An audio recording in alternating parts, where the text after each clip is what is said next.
everybody's doing well. Thank you so much for being here. So this is the Spirit Animal Oracles, and we're going to use it to pick a pile for... My candles just went crazy over there. All my stuff's starting to light on fire. Did y'all see that? All of a sudden, that's kind of wild, huh? As soon as I started here, I'm scared now to do this reading because that happened. Okay, those are just little pea blossoms. So let's try to put that out. We'll just let that one burn. I'm not going to touch that with my nails. Okay, so shuffle these one more time. We're going to take a look and see what you need to know. Now, I usually do this for a members reading, but for the members that are watching this, I'm going to do something a little different for y'all. And I'm going to put out a vote for a few different types of readings, different topics. And let's just kind of let y'all choose what you want to hear over there, okay? So it could be a reading like this. It could be something else. So keep an eye out for that. And for those of you that are interested in the membership, I have a lot of different types of videos on there, and there's tons in my archives that you also have access to. So if you want to know anything more about that, it's in the description box down below. Okay, so there we go. Let's pick, what does pile 1 need to know? What does pile 2 need to know?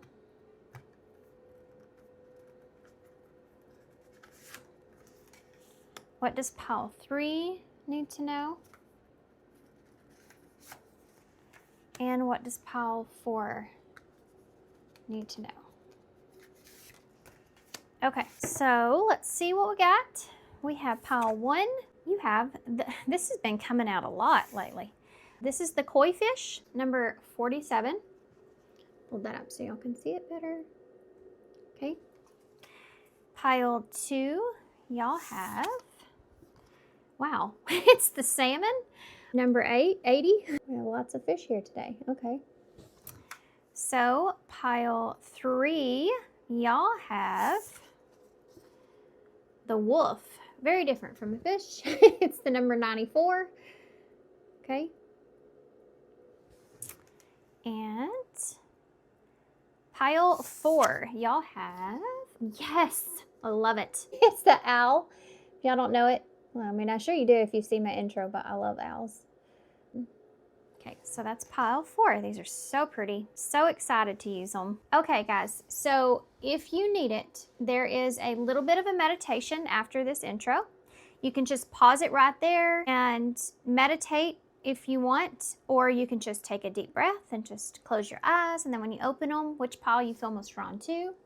But definitely make sure that you're setting your intentions. In a reading like this, it's kind of an open message, okay? Not everything's going to resonate because this isn't a personal reading, but make sure that you're putting yourself into different scenarios and perspectives. If you feel like some messages that come across as familiar, it could be that might be someone around you, someone in your inner circle, someone that you're close to where Spirit's kind of using you to help that person as far as advice, seeing a different perspective. So always kind of keep an open mind about who this could be about, what this could be about, and whatever this is pertaining to what you need to know. Okay? So yeah, that's it. So timestamps for everything will be down below, and I will see you at your pile.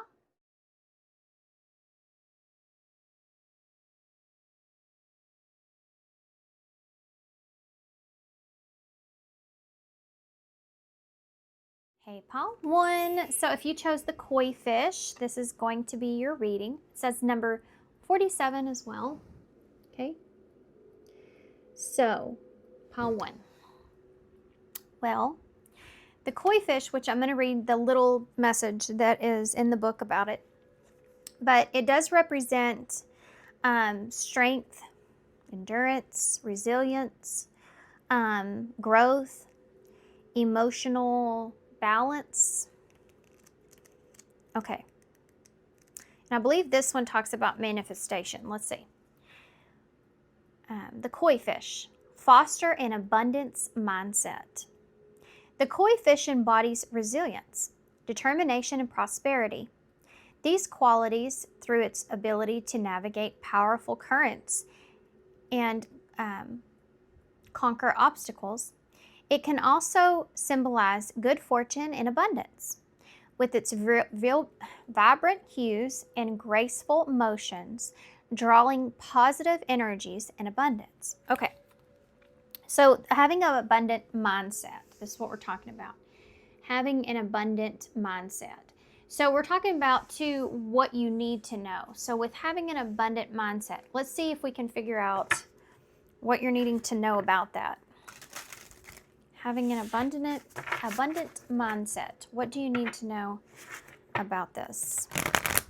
This is the Sacred Forest Oracles. I'm going to pull one of these. Okay. I say that. 2 flipped over, so I guess we're going to take both of those.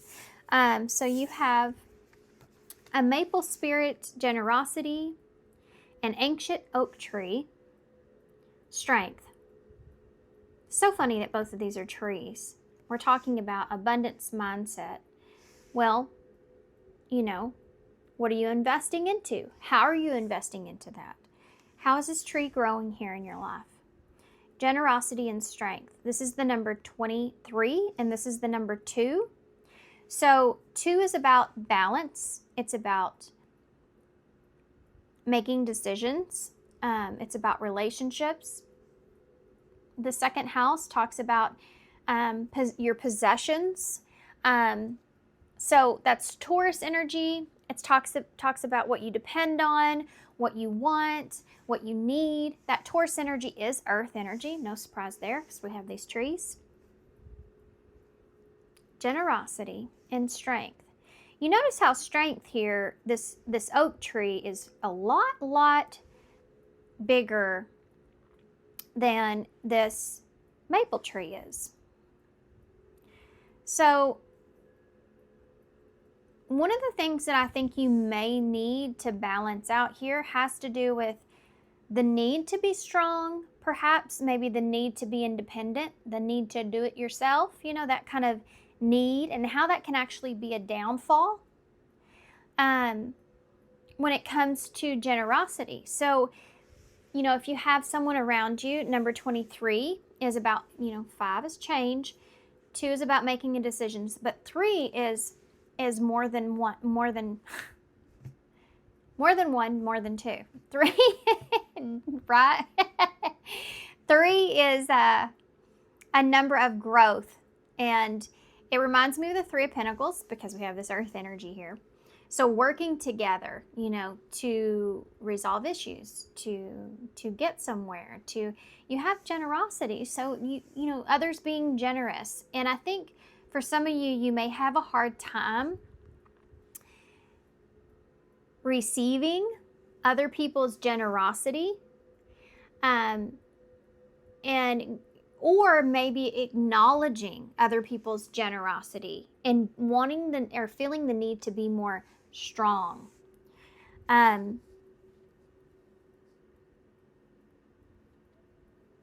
There's something to do with this, maybe perhaps being some sort of shadow side to yourself that you're needing to kind of go within and take a look at.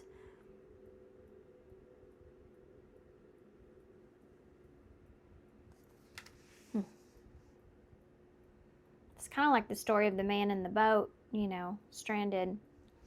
God keeps sending people to him, and he keeps saying, no, I'm waiting.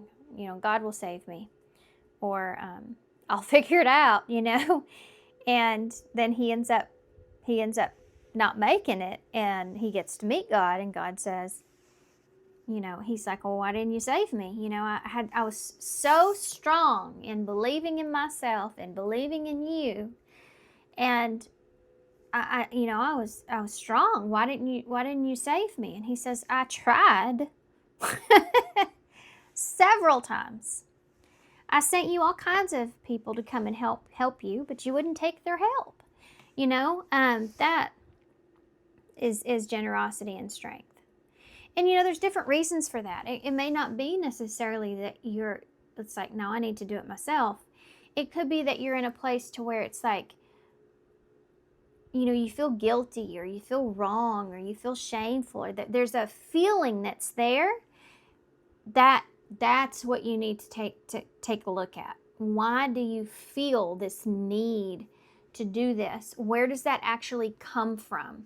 Because there's some sort of shadow side where this is coming from, where you have this need to be strong. And I don't think it has to do with who you are. I think it's something that you have developed in your mind over time as a result of a time, maybe perhaps when you felt like you were very weak or very vulnerable. And, you know, maybe somebody was trying to hold you up to being strong, and you weren't able to do that. And that's maybe been something that has kind of set with you. The flip side to that is having to, for some of you, could be having to be super strong really early on when you shouldn't have to be, you know.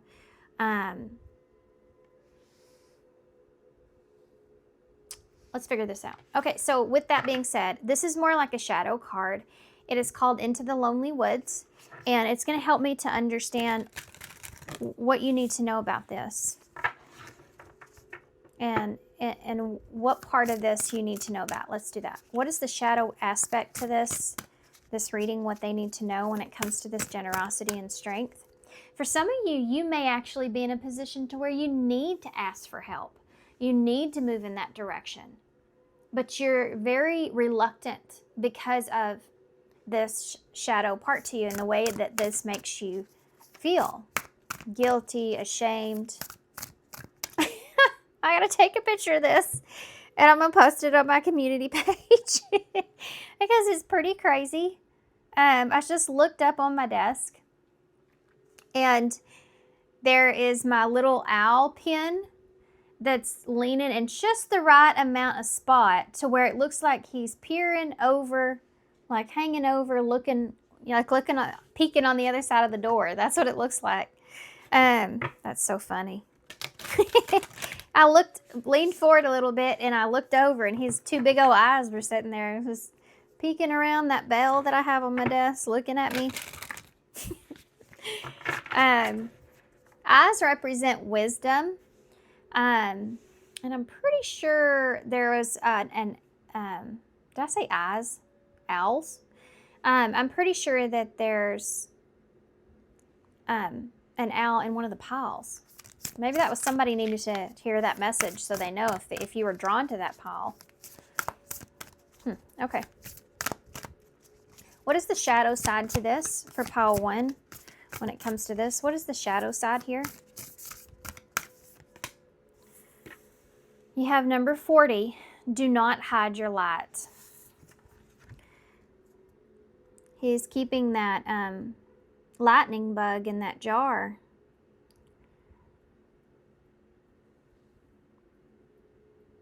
That's the number 4. You have 2, 3, and 4, and 47. 4 is about protecting yourself. What are you protecting yourself from, really, here? What are you really protecting yourself from?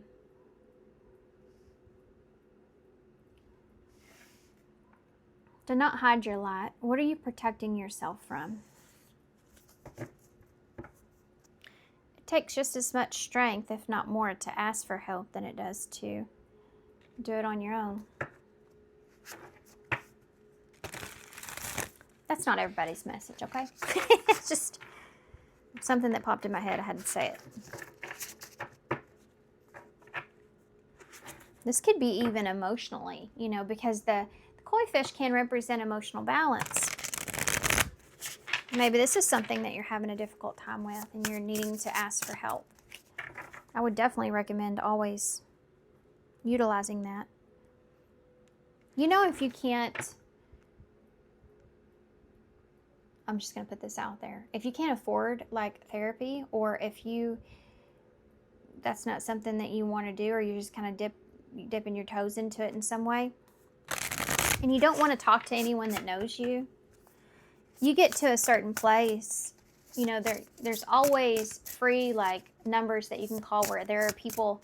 I have one listed down below actually in my description box, but there's people that will just talk to you, and they're trained and they know how to talk to you, and when you're in a particular emotional space. But that's how you can kind of gauge what that feels like. It might be very helpful. Which, by the way, there's no shame in that whatsoever.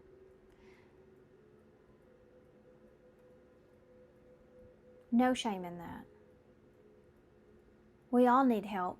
And mentally, you know, sometimes we all need help. Look at what we're dealing with in the world. I mean, my gosh, you know?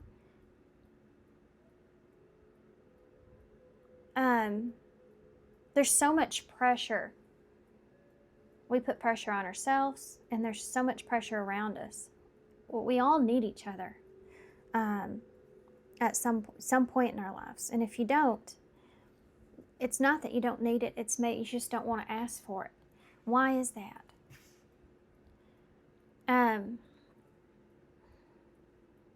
That's what we're here to figure out. That's what we're going to figure out, okay? For some of you, though, this is kind of what I was talking about before, and this doesn't have to do with your emotional stability. It may have to do with your, you know, material stability, with these trees being here. Or it's just this sense of security and safety. You know, when we feel like we can't even protect ourselves, you know, or protect our family in some way, we start to feel insecure at times, you know, like we can't live up to something because of society standards or because of just,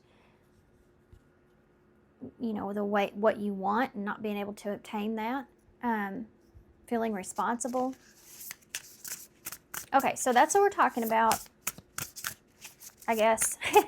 Let's see if we can kind of ground this with the tarot. Okay, well, I'll take it right there.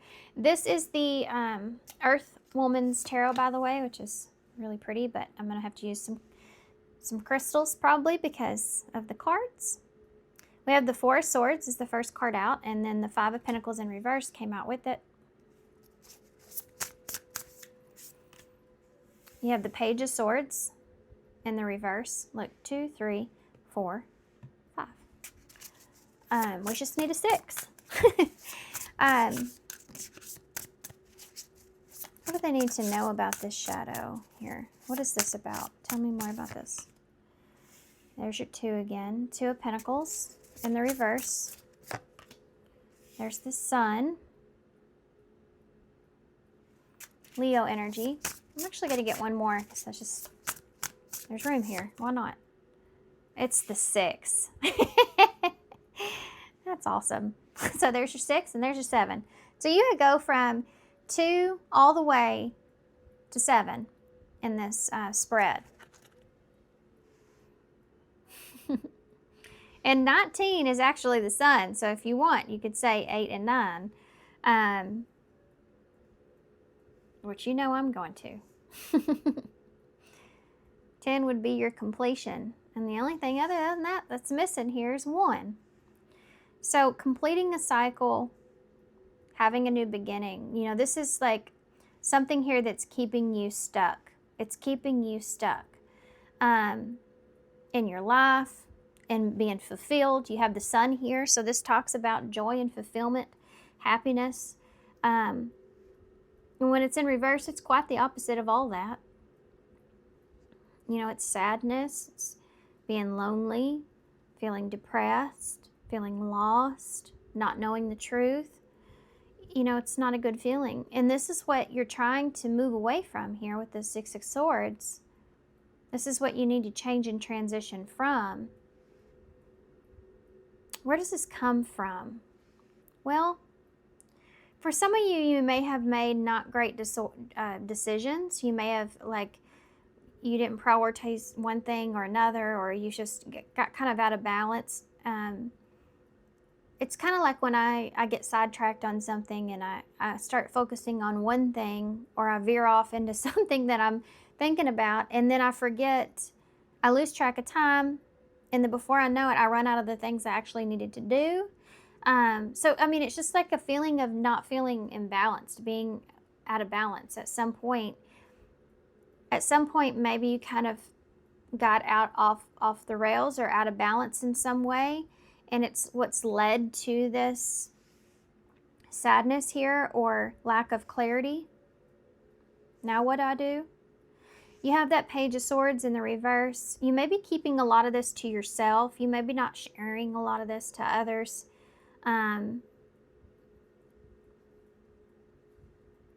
Just keeping to yourself, keeping this to yourself. Again, trying to be strong here. The Five of Pentacles in reverse. You may feel very alone at times, very abandoned, alone. But I mean, if you're not talking and telling anyone, if you're not, this generosity, if you're not taking others' offers, if you're not taking that help, if you're not leading to that direction, and you're keeping all this to yourself, then you definitely probably are feeling somewhat alone, because nobody else may know what you're going through. They may not know what you need. They see you in just this being, oh, I'm gonna be strong, and kind of energy. Some of you may be in a place to where you're just kind of was hoping that something would change pretty quickly, or this was just a phase. But I think y'all feel stuck. And with this Four of Swords, it's kind of saying that you may be in this position to where you're reevaluating everything. I think you're starting to pay attention here. This is becoming something of a cycle, something of a pattern. I mean, this could be even something that's going on like medical wise, where you feel like that this is kind of a pattern, No, I don't do medical readings, but I would always recommend, if you are feeling a certain way, or you feel yourself like going into the darker places, just checking in with your doctor wouldn't hurt, Okay, that being said, I felt like I needed to make that announcement. I mean, that's what we do. We're taking care of ourselves. We're looking at our patterns in our life. What am I doing that's causing this? What does my health look like? What is my mental health, my physical health? You're taking care of yourself. That's the whole point in growing up. And, when we're babies, we start off as babies and we don't know anything. We can't take care of ourselves at all. And when the further we go, the more capable we become. Some of you may have not had the essential qualities of being able to, as you were young, of being able to understand yourself emotionally and why you feel certain things. Maybe someone made you feel shameful for feeling any kind of way. It's like, a lot of us aren't really taught how to deal with our emotions. And you may be starting to see there's some sort of pattern going on here with that. If this is something in your life, there's some kind of area in your life, maybe you didn't have a good example, you weren't really taught in a certain way. You were taught to, yeah, I'm supposed to be this person, but you weren't taught how to kind of work through how to get there. You just know you're supposed to get there. You know what I mean? And they don't talk about like the downfalls to all that kind of stuff when you work through it. I remember when I first got married very young. Okay, I was 19, and I remember learning about finances and all that kind of stuff. And you learn right off the bat the hard way. And thank goodness, I had a family that helped me, and helped me to understand how to do things financially and be an adult, basically. But that is all learning, for everybody. And but I felt so shameful, because I just had this idea of, oh, well, I'm supposed to be this. I'm supposed to be like this. I'm supposed to be this wife and this mother and this, know how to do everything. I'm just supposed to do it. But it's not it at all, is it? Now you have to learn as you go. It's definitely learning as you go, that's for sure. So this is like what you've been looking at. See, she's laying in the hammock. This is a card of resting. So you may have just experienced some sort of significant loss, or like the initial blow to something, or the idea of what's going to happen here, or something with that Three of Swords to result to this Four of Swords. So, but she's looking at the trees, but she's looking at the moon cycles here. She's looking at the cycles. Underneath her, you have these dandelions, and these moths are here, which are representing that shadow changes that are taking place, transforming your shadow. These dandelions are like wishful thinking or being optimistic, but they're underneath her. She's more focused on, okay, let's not just be optimistic here, everything's going to work out.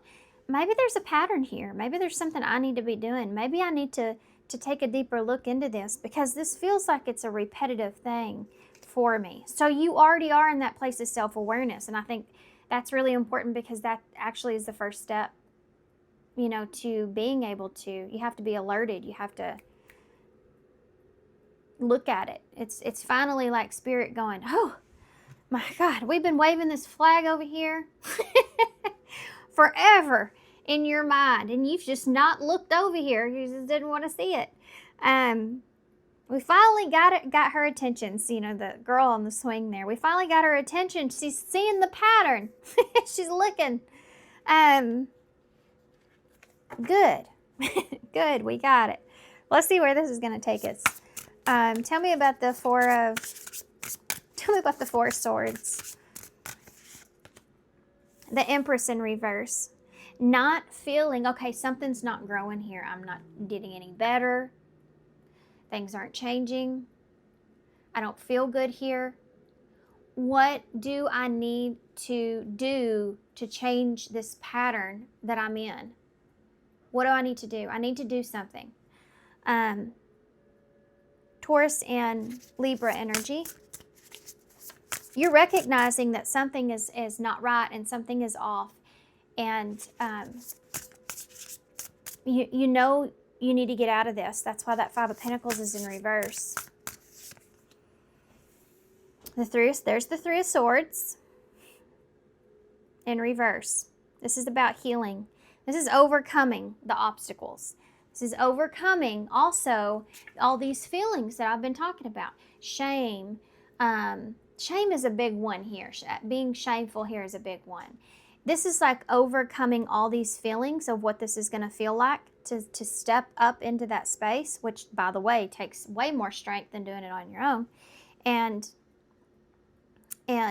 because you have to, not that it's not hard like that, but it's that you have to kind of swallow, well, you have to swallow your pride in a way, or maybe your ego, or you kind of have to set your dignity to the side, maybe, perhaps, you know, and it's just all those things of not being able and needing that help, you know, is there. That Three of Swords in the reverse.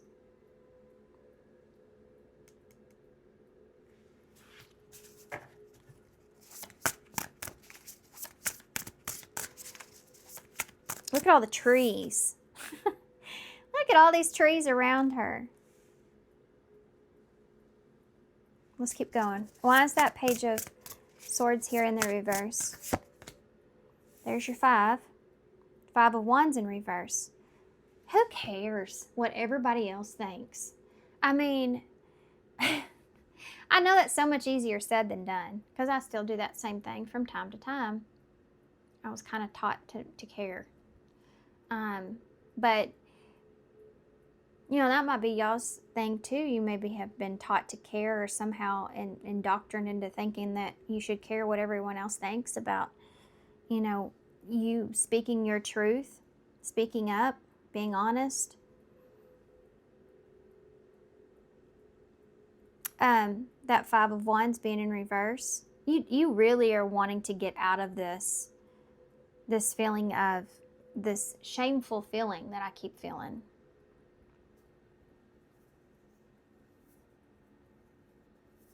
Where does this really come from? I'm going to get a different deck, actually. I want to know. I don't think it's going to tell me. We're going right into getting out of this. I want to know where it comes from. Maybe they're not showing me because all y'all are different. But I just want to take a peek and see what it says. With this pattern. How is this pattern created? How is this pattern created? Look how that flew up. Give up the previous plan, release the old patterns. No kidding. No kidding, that's crazy. Embrace change and clear the way for renewal. Interesting. Courage, bravery, adventure, fatal and brilliant. Strength, courage, having the courage to move forward. Both of these are cards of going somewhere. My bags are packed, I'm ready to go. But you have to have courage. And jealousy. Possessiveness, there's that Taurus energy that's there. Competitiveness, this Five of Wands. Dependence. Now, with this dependence energy, this is what I'm saying here for some of you. You may be in a place to where you care what others think because, you're just trying to keep like your dignity or your pride, and you don't want to put yourself out there in a way where anyone else could have an opinion. But for others of you, this may have to do with codependency. So, like, again, you not being able to do something for yourself, you not being able to do, it's the Lovers in reverse here, you not being able to live up to certain expectations that you set for yourself or that you feel like you've needed. So having the courage to overcome these feelings here, to break that pattern, to break this pattern that you're in, that's really what's here. Where does this come from? Well, that's what I'm really asking over here. Where does this pattern come from? For some of you, this has to do with your ability to be able to pick up and move on, or to pick up and move forward, or to pick up and take care of something. Embrace the change. Be courageous. You may have been somebody that was just not in a place ever to where you were actually taught to, it's okay that you're weak sometimes. It's okay to experience a feeling of jealousy, a feeling of you to rely on others, a feeling of competitiveness, paranoia. You were taught, or you were raised, or you saw only, you just need to be brave. You just need to be brave, and you just need to embrace the change, and let's move forward. Don't think about it. Don't worry about it. We're just going to push forward. You didn't see someone's weakness. And so you felt like, well, if they can do it, I can do it. That doesn't mean that they didn't feel that way, though. It's just you didn't see it. I think that's what's going on here for some of you, and this may not be all y'all's story. This feels like a feeling of like when you have a parent that, well, I'll give you an example.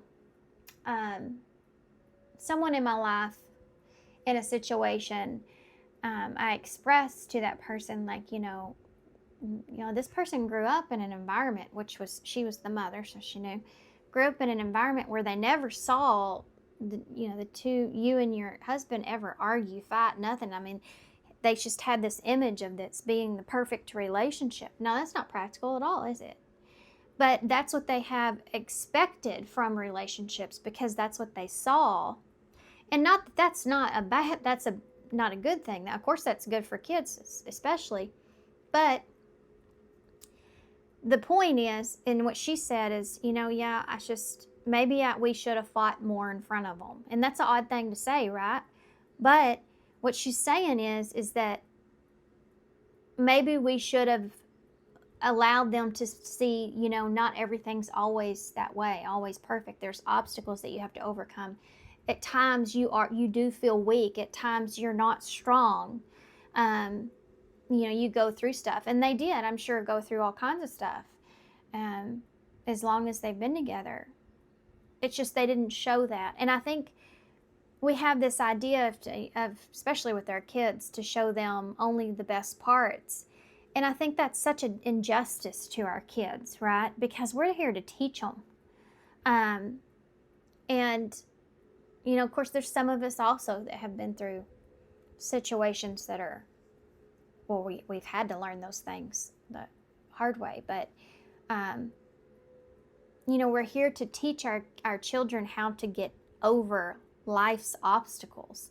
And I think for some of you, maybe you just were never taught that as much as you were taught just to be strong, be brave, move forward.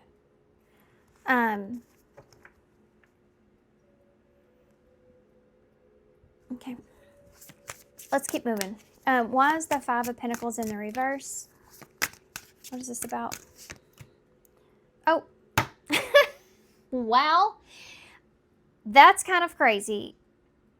Because I was feeling a father energy over here for some of you.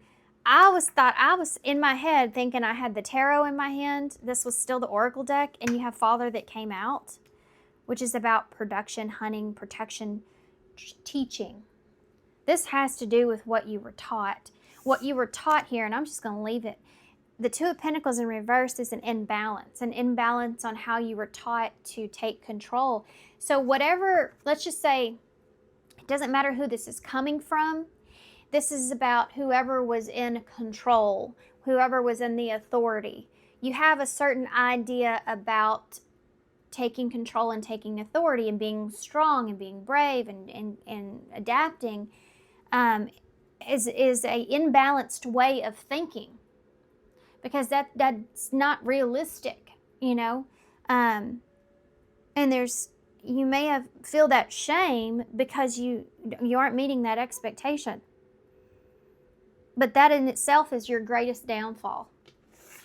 And it's keeping you, I feel like, from this abundance mindset. Your whole idea of abundance mindset could even be tainted because of the fact that you're out of balance when it comes to what your idea of taking control looks like. Why is the Sun in reverse? Oh, isn't that great?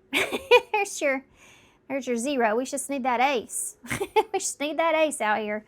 The Fool is Aries energy. There's some Aquarius energy there too. You have to, believe in yourself enough to be able to just jump off that ledge like that and hope and pray God's got you, or Spirit's got you, universe has your back, That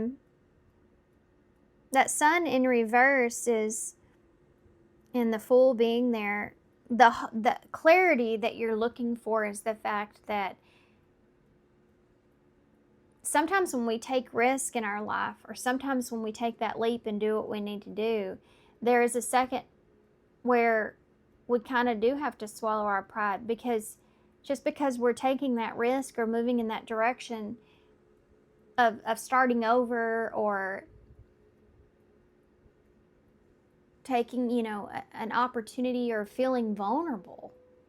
This is about feeling vulnerable.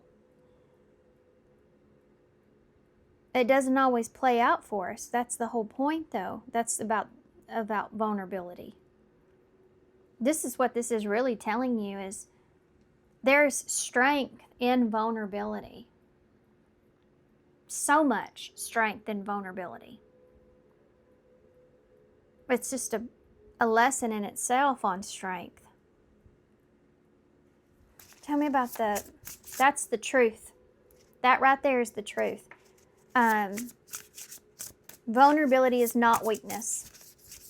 Why is the Six of Swords here? The comeback here is strong, guys. Okay? I feel like you need to know that. The comeback here is strong. Queen of Swords is at the bottom of the deck in reverse. Who's this? Who's this know-it-all you got going on here? That you got somebody here, feminine energy, who knows everything. The Three of Cups, this could be somebody that you're in the world here as well. The Chariot in reverse, the Eight of Pentacles in reverse. Okay, so you have somebody here that maybe at a distance. What is going on here? Okay, I'm getting two different messages.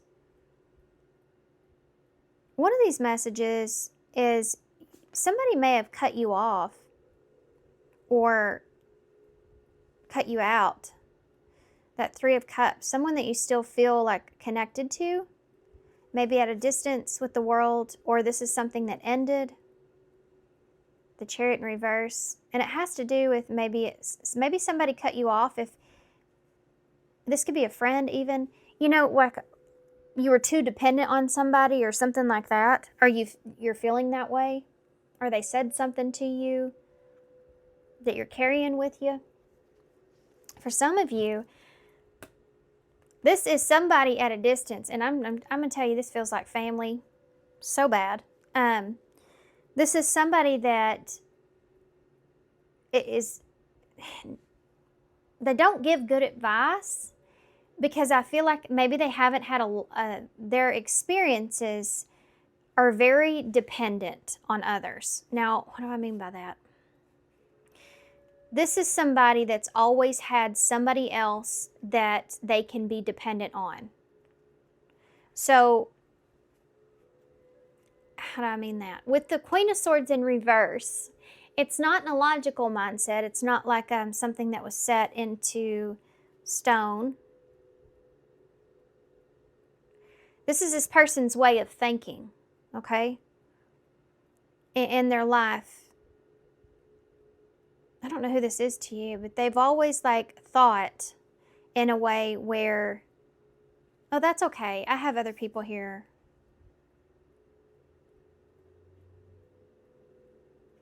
I don't know why I want to say this, but this could be somebody that just has like moved on to other things. It's weird to go from the Queen of Swords in reverse to that Three of Cups.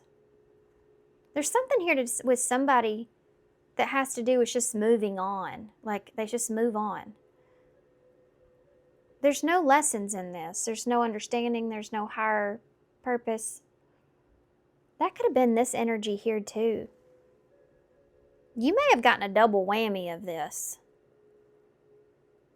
So in other words, like if you had a father this way, then you also had a mother that was just very carefree and just having fun and enjoying the time here. All while being kind of dependent on someone else. I don't know, there's some kind of weird pattern that's here. It has to do with something to do with manipulation or not having what you need. Something not working. I don't want to get far into that. I don't want to get too far into that. It's not a good energy I'm feeling from that. It's something to do with someone kind of just, it could be like manipulating others in order to get what it is that they need from a situation. This may be somebody that you've dealt with or you've had to deal with or that you've seen a pattern in or something. There's somebody here that may be on your back, or they have bad advice. I don't know. This person has the way that they're seeing things is obscured by their own healing that they have not recognized. Okay? So whoever this may be somebody you just have to deal with in your life. And it's like, I don't want to have to tell them. I don't want to have to tell them this. They're just going to tell me what all in, and they have no idea. You know, or I don't want to have to go through this. I don't want them to know this about me. This may be somebody that really like lectures you. Or even yells at you or something. I don't know. I don't like this energy. They have bad advice. They're just not. This could simply be like a mother that you just like, you feel like they give the worst advice or they make you feel worse, you know? Okay. Here you have the Queen of Pentacles that we ended with the Six of Swords. So being vulnerable is going to lead to you transitioning to this stability that you're looking for with this Queen of Pentacles, feeling stable again, feeling strong again, feeling better.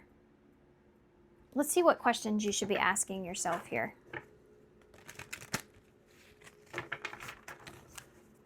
So this, taking a risk, being vulnerable is the key to feeling strong, okay? Needing to be vulnerable. Some of y'all might just needed a pep talk in order to take that leap, and others of y'all, you just needed peace of mind here because you may have been having this feeling of shame or something from this pattern that you've seen or you're starting to make sense of. What question should pile 1 be asking? What advice on life would I give myself if I was a mother and wished nothing better than happiness for her child? That is just downright creepy, isn't it? Isn't that creepy? That's so wild.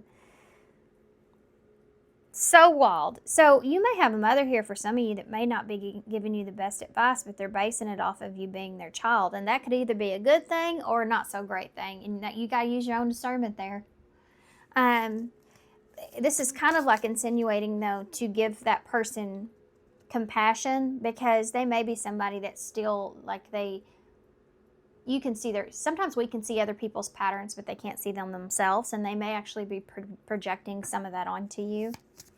For others of you, this is a real question for yourself here. What advice would you give yourself if you were a mother and you wish nothing but the best for your child?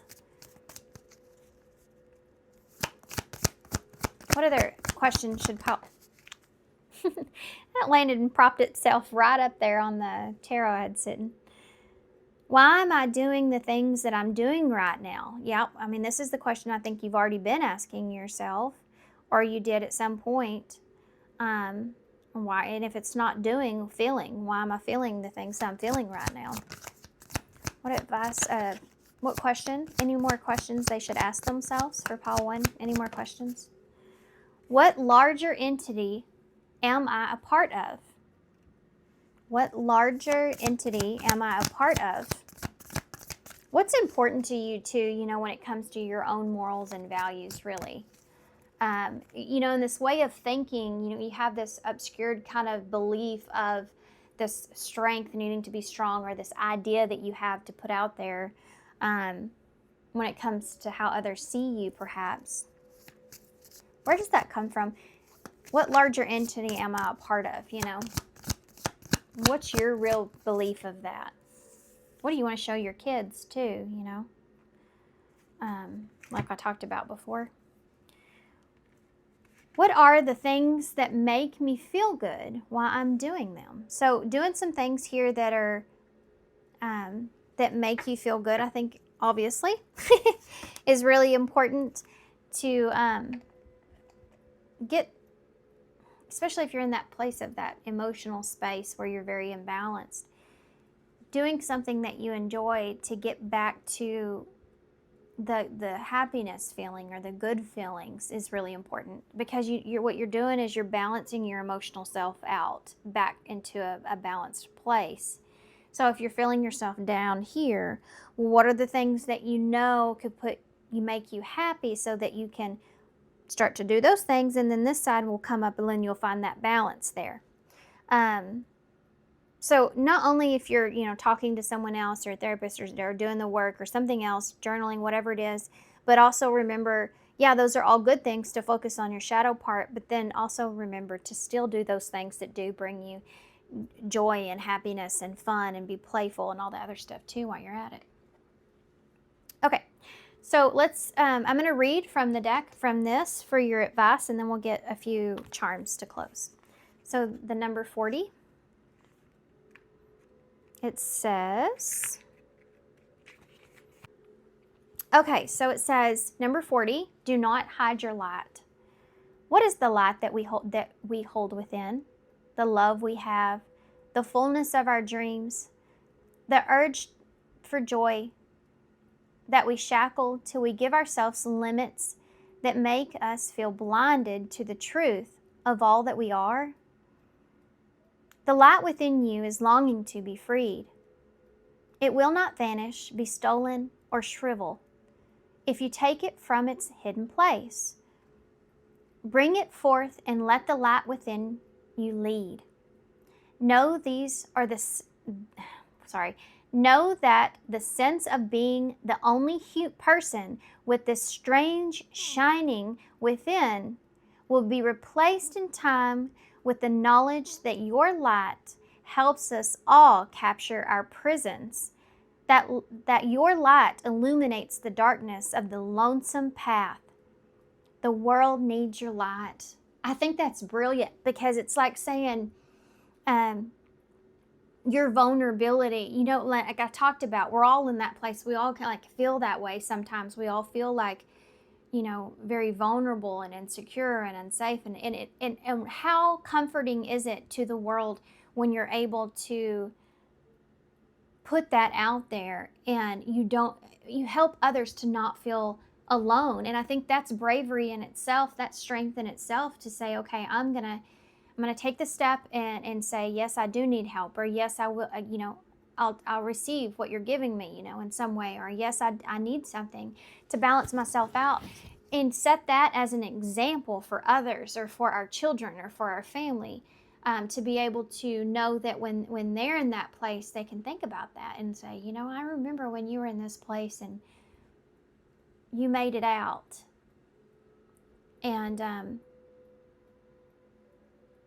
I'm not only like doing this knowing that I'm just being strong, but I'm doing this because you are an example to me. You can be somebody else's example, and I think that's so powerful, right? None of this happens in vain. I feel like nothing in our lives ever happens in vain. There's always purpose and meaning behind it. There's a reason for everything. Okay. So with that being said, let's get some initials. Now, my desk, all these would have been probably evened out, by the way, but I just had this past energy here, which is like your reading, everything would be like more balanced if it wasn't for this pattern here. You would have been able to take this leap, a lot sooner, but it's okay, because now you have a more significant understanding of yourself.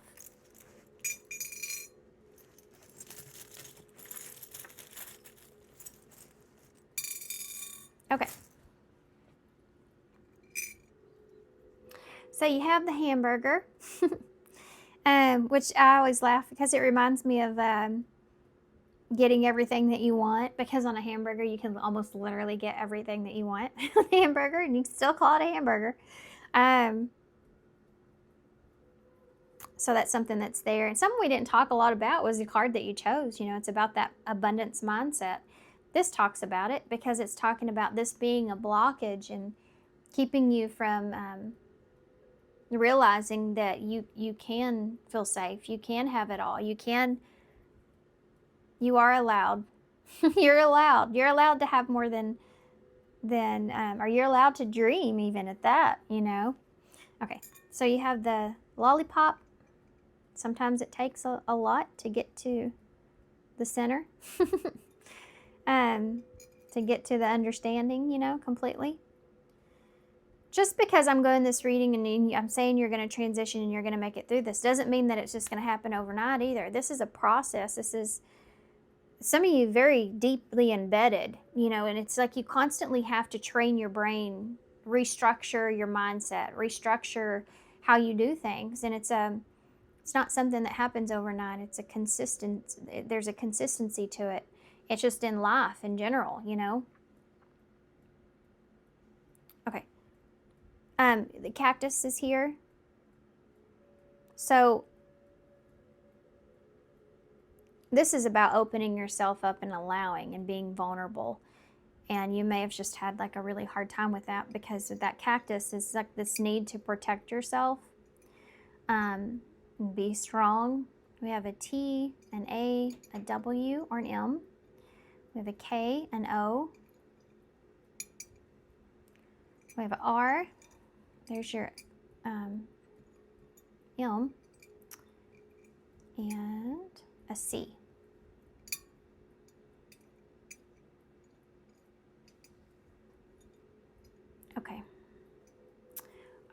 guys. So I'm going to leave this right here. Thank y'all so much for being here. I definitely hope this helps. Good luck to you, and I'm sending you all love and light, and I hope to see you soon. Hey, pile 2. So if you chose number 80, the salmon. Okay, so we're talking about what you need to know. And I know that salmon, obviously, their journey upstream is challenging. So this could be talking about the challenges in life, overcoming obstacles, persevering, strength, resilience. Okay, so let's see what, I'm just going to read the quick message. Also, I want to point out the number 8 here for 80 is the 8th house is life and death. Scorpio energy talks about transformation, so changes, transforming, those being challenging. Okay, so let's see. The salmon, seek renewal. Navigating formidable currents, the salmon imparts courage and resilience in the face of life's challenges.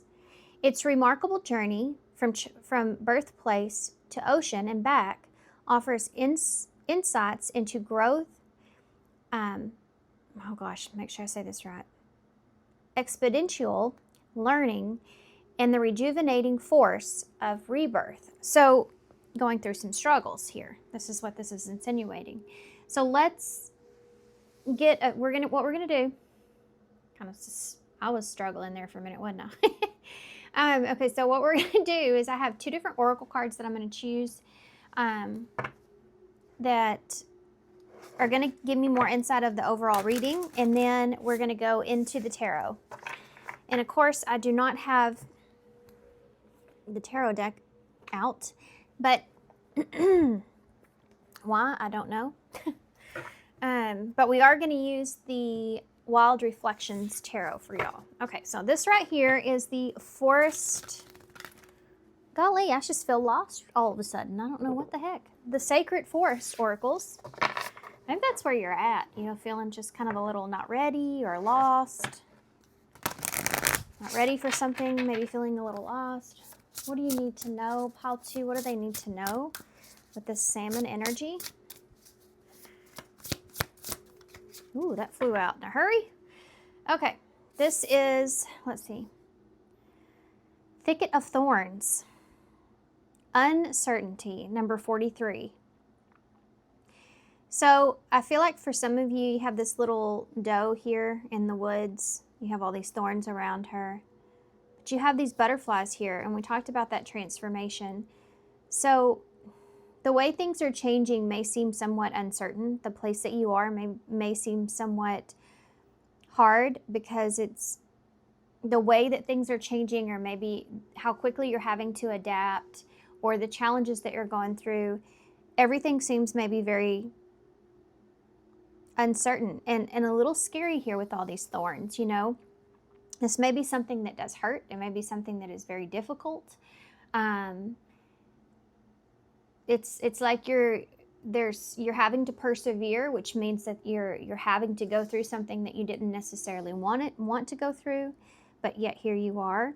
This is the number 7, so this is about you being in alignment, feeling like you're in alignment. Am I in alignment here? Feeling out of the norm is the overall energy, right? Feeling like you're experiencing something or going through that you didn't imagine, and yet here you are, and it feels very uncomfortable. This may have to do with your stability, safety, security foundation, and going through some growing pains. That's what it feels like, growing pains.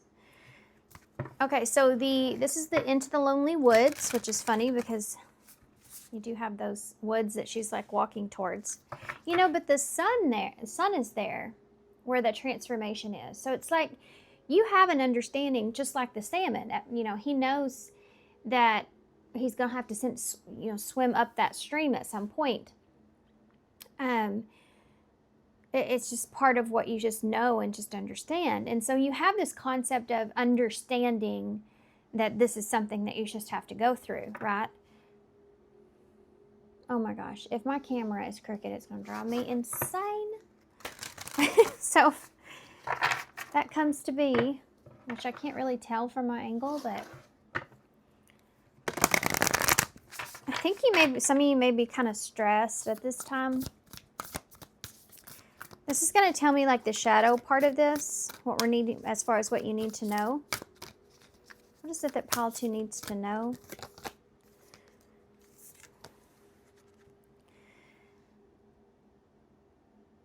Number 35, the consolations of isolation. The consolations of isolation. So being alone, doing this alone, feeling alone, being alone, having to do something on your own may feel very uncomfortable or out of the ordinary. This could be because maybe you've never been on your own. Maybe you've had a companion, now you don't. Maybe you feel like you've always had someone there and now you don't.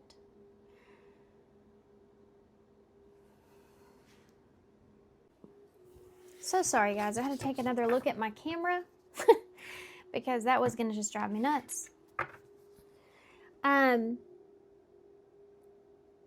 Trying to not pay attention to something, or maybe not paying attention to something that needs your attention. I don't know, something is going on there. The consolations of isolation. It's like you may have went through something here that didn't work out. He's sitting on that stump with that trees, like growth, you know, about investing. So something maybe perhaps that you were investing into did not work out, or your whole foundation's changing. You have 35 here, which is, you have 43 here. So I think you've already kind of faced something. The conclusion, the understanding, the concept, where you are. You've already faced that. Now it's kind of like you're in the aftermath of it. And feeling alone or feeling isolated and having to do something on your own is pretty significant here.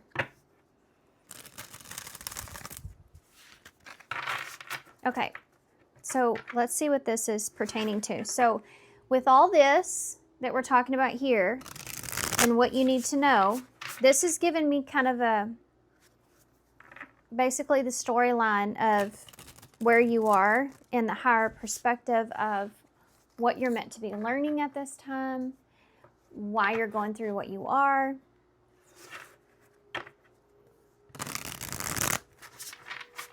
Okay, so let's see. One more shuffle.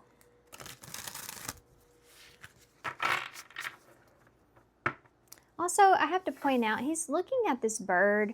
She's looking at the butterflies. Butterflies, the transformation. The bird is like the spirit message. And he has his head up, you know. So it's like you're trying to keep your head up. You're trying to be optimistic in this. This could be anything in your life that you're going through. But I do feel like it's something that has been the normal for you, has been something that that's been reliable, that may no longer be. And this is why you feel so out of your comfort zone.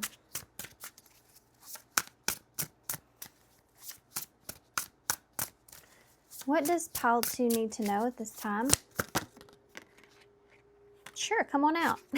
It's like, I don't know if you want to come out or not. This is the 7 of Wands. So again, and look at her. She's building, or she has built a bridge here to cross the water, cross the stream. The 7 of Wands is the challenge, okay? Going through some challenges. The 5 of Wands. This could be with other people. This could be competition, conflict, disagreement, having to compete. You have the 3 of Swords in reverse, so overcoming some pain, some hurt, some struggles, difficulties. The World in reverse. Feeling like something's not over and you're not ready for it to be over. It's not completed. You feel unfinished business. You have a King of Pentacles. You're needing to steer yourself in the right direction here. Take the lead, take control. You have Capricorn energies. Tell me, see how the world is here, which is all the fixed signs. And so with being in reverse, it's almost like you're having to, again, step outside of your comfort zone. And perhaps maybe do something that is not normally something that you would find yourself doing, or being in a position that normally you've not been in.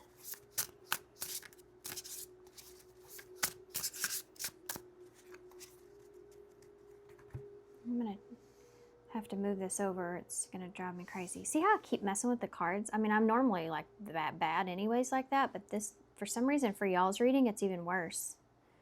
I think that you may feel like a sense of not being in control, and I think that's what the biggest part of this is you're trying to get back into control of something.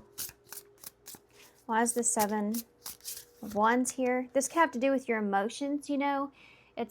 It's hard sometimes because when certain things happen in our life, obviously we kind of lose ourselves in our emotions. And if you're not someone that's very emotional, or you don't like being in that place, you don't feel comfortable in your emotions, it can be nerve-wracking because you're just trying to get yourself back into control. Something's out of your hands, I feel. Yeah, 7 of Pentacles in the reverse. I think this is you having to get yourself out of a situation. Why is the 5 of Wands here? The 3 of Cups. So this could be like a disagreement or conflict with family, friends, people around you, a relationship. This could be wanting to fight for a relationship, or just competing with others in some kind of way. Let's keep going. We'll figure this out. Why is it 3 of Swords here? This could be a little different for everybody. This could be a relationship that you're fighting with yourself about, or fighting with someone here within a relationship, or this could be just family and friends. Like you feel the weight or the pressure of others. That's really what I'm feeling. Of being independent, or having to do something on your own. Being strong.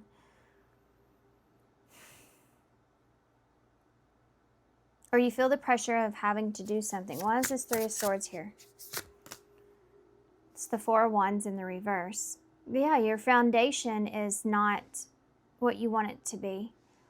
Something's happened here, and it's shaken you up. And you're trying to overcome it because it hurts. It does hurt. Why is the World here? There's the Knight of Wands in the reverse. This could be feelings just very anxious around something ending, something coming to a close, not wanting something to end, feeling very anxious around this, feeling very uncomfortable, way outside of your comfort zone. This is not what you planned for. This is not the way you saw something. Why is that King of Pentacles here? Needing to do something here. We have the Wheel of Fortune. This is taking control of the wheel. That's awesome, right? The interpretation of that, because it's the Wheel of Fortune, taking control of the wheel. This is understanding that sometimes, you know, what does he say to her? Leonardo da Vinci in the movie, why did I just forget what the name of that movie was? It's like a interpretation of Cinderella, but it has Drew Barrymore in it, and it's an older movie. Why did I just forget the name of that? Anyways, Leonardo da Vinci's in that, and he's talking to the prince about going to get her, and he says, well, you know, if fate is meant to have it,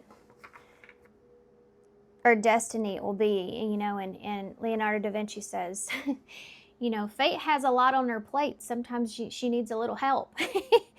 That's something that popped in my head here with this right here, with the King of Pentacles taking control of the wheel.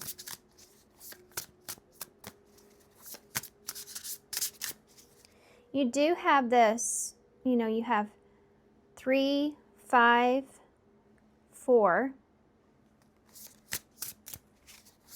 Tell me what this 5 of Pentacles is. It's almost kind of feeling defensive too about this Five of Pentacles. So where did this come from?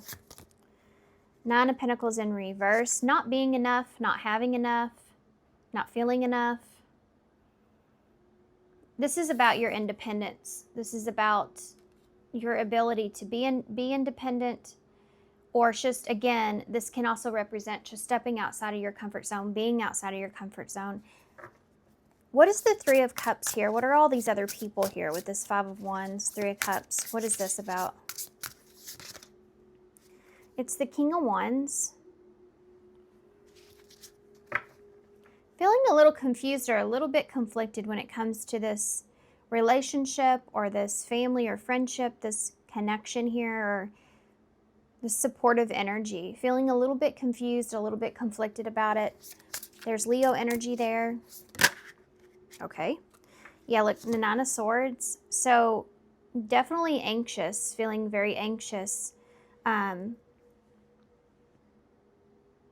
This is like when you have these two nines here. You're anxious because you're approaching something where you're at the 9. So if we're looking at a 9 to the 10, which is the Wheel of Fortune, you know that that 9 is coming, which is being at near completion of something, or conclusion of something, or towards the end of something. You know, in the Salmon here, we talked a lot about the renewal, being uncertain about what to do, being uncertain of what direction to take, being nervous about something with this Nine of Swords.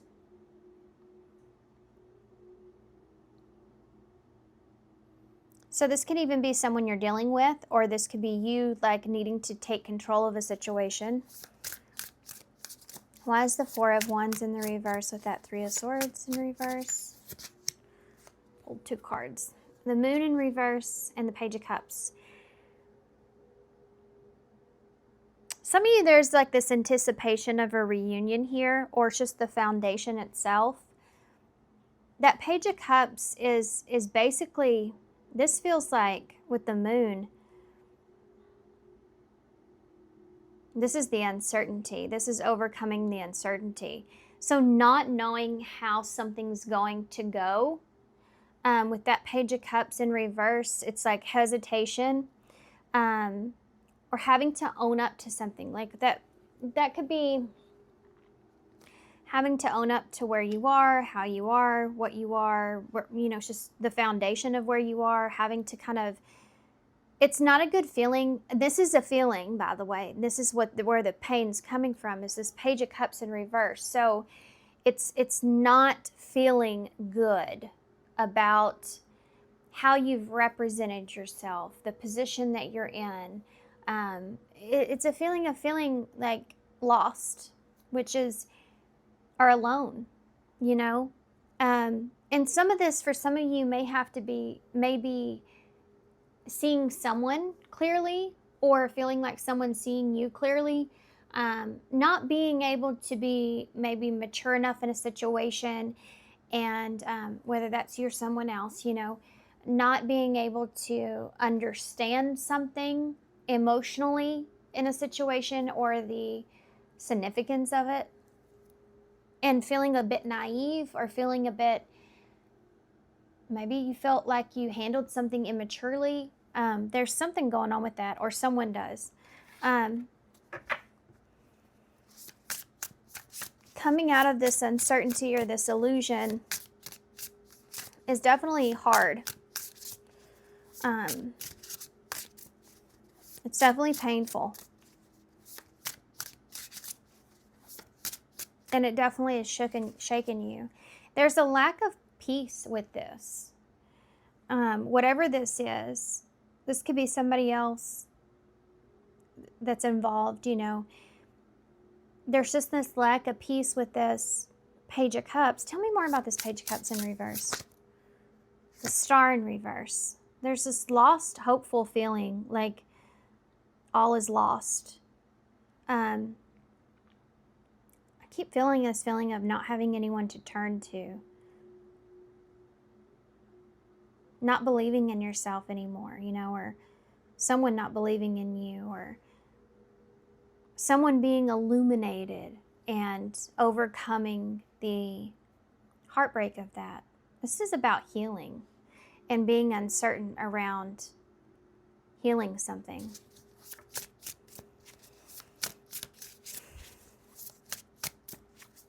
Why is the Knight of Wands in reverse with the World in reverse? The Seven of Cups in the reverse. Having no other options. This is definitely for a lot of you. You've like, either you or someone else, you've kind of like woken up to reality. Like this is, like you're having to face just the reality of the situation is this. And that's what's making you so unsettled. And for some of you, you may not have any other choice but to just face the reality of a situation, right? Let me get a drink real quick.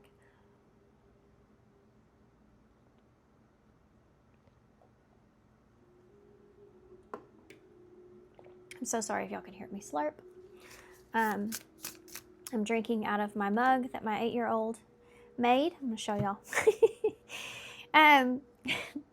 Because I love my kids. They're all awesome. Look at it. It's got cactuses on it, but look at the paint. Like, he's 8, right? But look, it's got, for some reason, oh, and this might be significant. It's got the number 17. I don't know why he chose 17, but it's actually the star, which is right here in front of me. Look at that, you know, synchronicity right there. And then it has 1, 2, 3, and 4 in the middle, which is some of the numbers that we started with. I don't know. That's so funny. I never noticed that he had number 17 on the outside. I have to ask him why he put that. That's his number, I guess. It's Aquarius, by the way. You also have Pisces and Cancer there as well. This really is a lot to do with what it is that you really, who believes in what and what you believe in, and trying to figure out what that is. And it's like having a purpose or understanding the purpose. What do you need to know with this Wheel of Fortune and the King of Pentacles? There's going to be an opportunity, to work on something here. There's going to be an opportunity to work on something or work something out. With that Wheel of Fortune, it's like fate is on your side in this situation. Even if you can't see it now, getting control of the situation and working something out, you know, fate is on your side here for sure. Yeah, strength is here as well, that Leo energy. Being patient is a big part of this. This is what you need to know, is that you will overcome this challenge of uncertainty. This feeling of maybe feeling hopeless or lost, not knowing what to do in this situation, feeling a bit nervous, feeling a bit like it's just uncertain. If you're connecting to someone else here, there is this feeling of this need or want to heal, overcome, but not knowing basically if you can or if it's possible. It's just having to see something for what it is and not really having any other choice or option. Whatever this is for you guys, you do get control of this.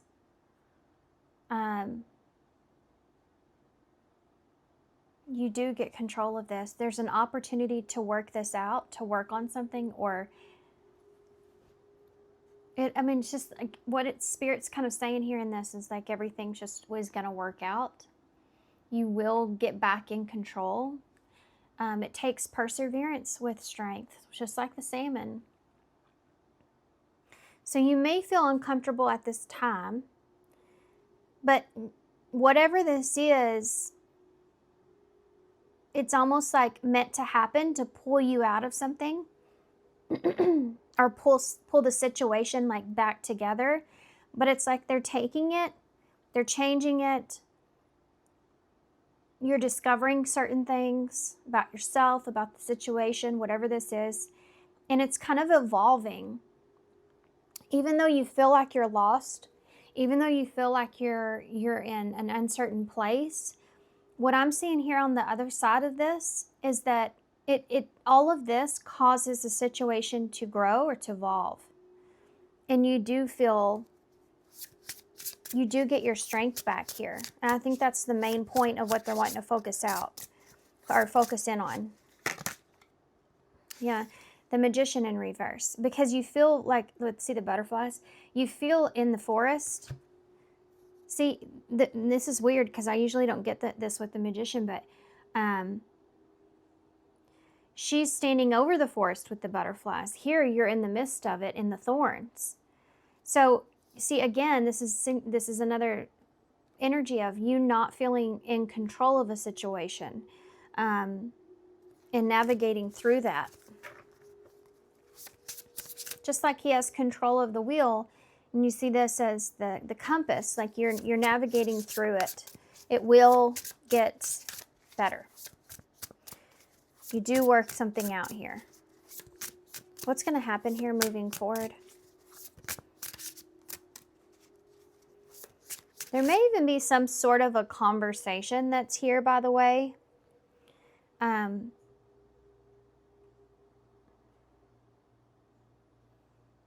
It's like having anxiety about having a conversation.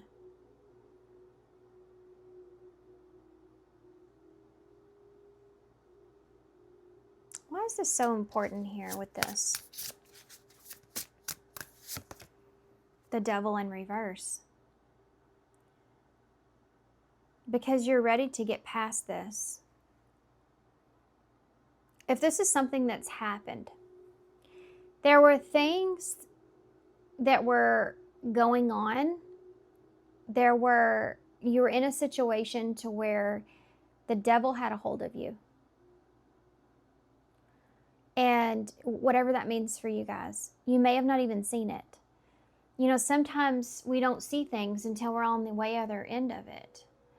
And then we look back and say, oh, okay, I understand why that all transpired the way that it did. Or I understand. I mean, this could be like forgiving the devil for being overcome by the devil in some kind of way, you know, for temptation, toxicities, and this could be with someone else, you know. It's like,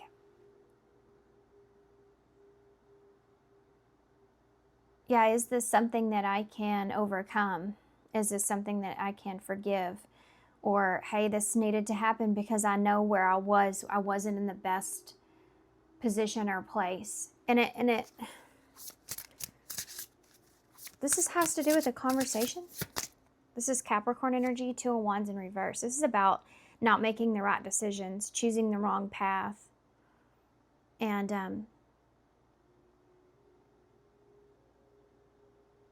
detaching from that devil.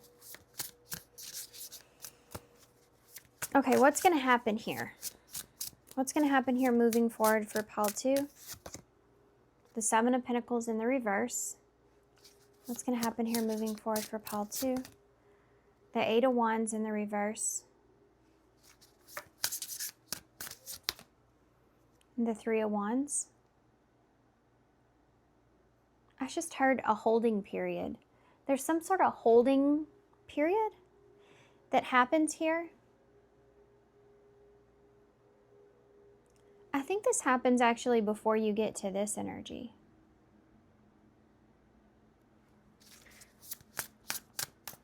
Tell me about that 7 of Pentacles. The Ace of Wands in the reverse.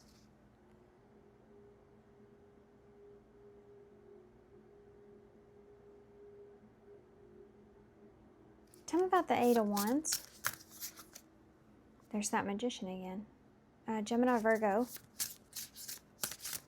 Why is the 3 of Wands here? The 6 of Cups in the reverse.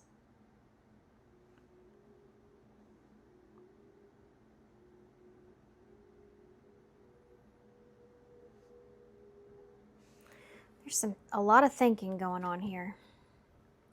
You know, this feels like a pause.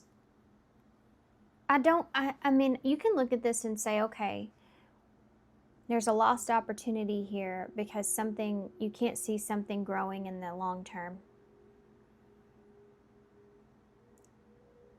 It's just a pause, like you're pausing here. You're looking at something differently.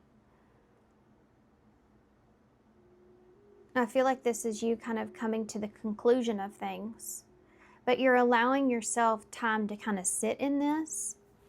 And that 8 of Wands in reverse is like something coming to a complete stop or halt, not having any control really in that, having to change directions. And then there's this waiting. With the 6 of Cups in reverse,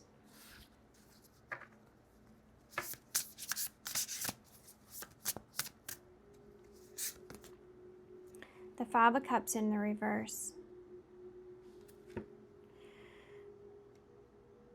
This is like moving on, releasing, forgetting, forgiving. With that 3 of Wands, it's allowing yourself to have the time and the distance and the isolation really that you need to overcome this, the 6 of Cups in reverse. So what has happened? This may have to do with something from your past that you're giving yourself some time to sit and think about. You're trying to move on from mistakes that were made, from, disappointments that you went through. And you're kind of looking towards the future. This is where you can now put something behind you. But there's just a pause here before you move on to this 8 of Pentacles. How you get control in this situation is whatever happens here, there's this like understanding that takes place, perhaps why something wasn't working, or tell me what that Ace of Wands is in reverse. The Page of Wands.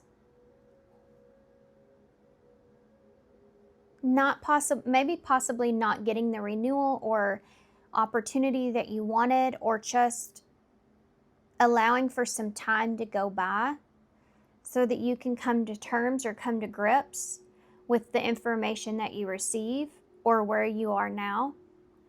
And there's this energy here of allowing yourself to kind of sit with this and overcome this and understand now what you know.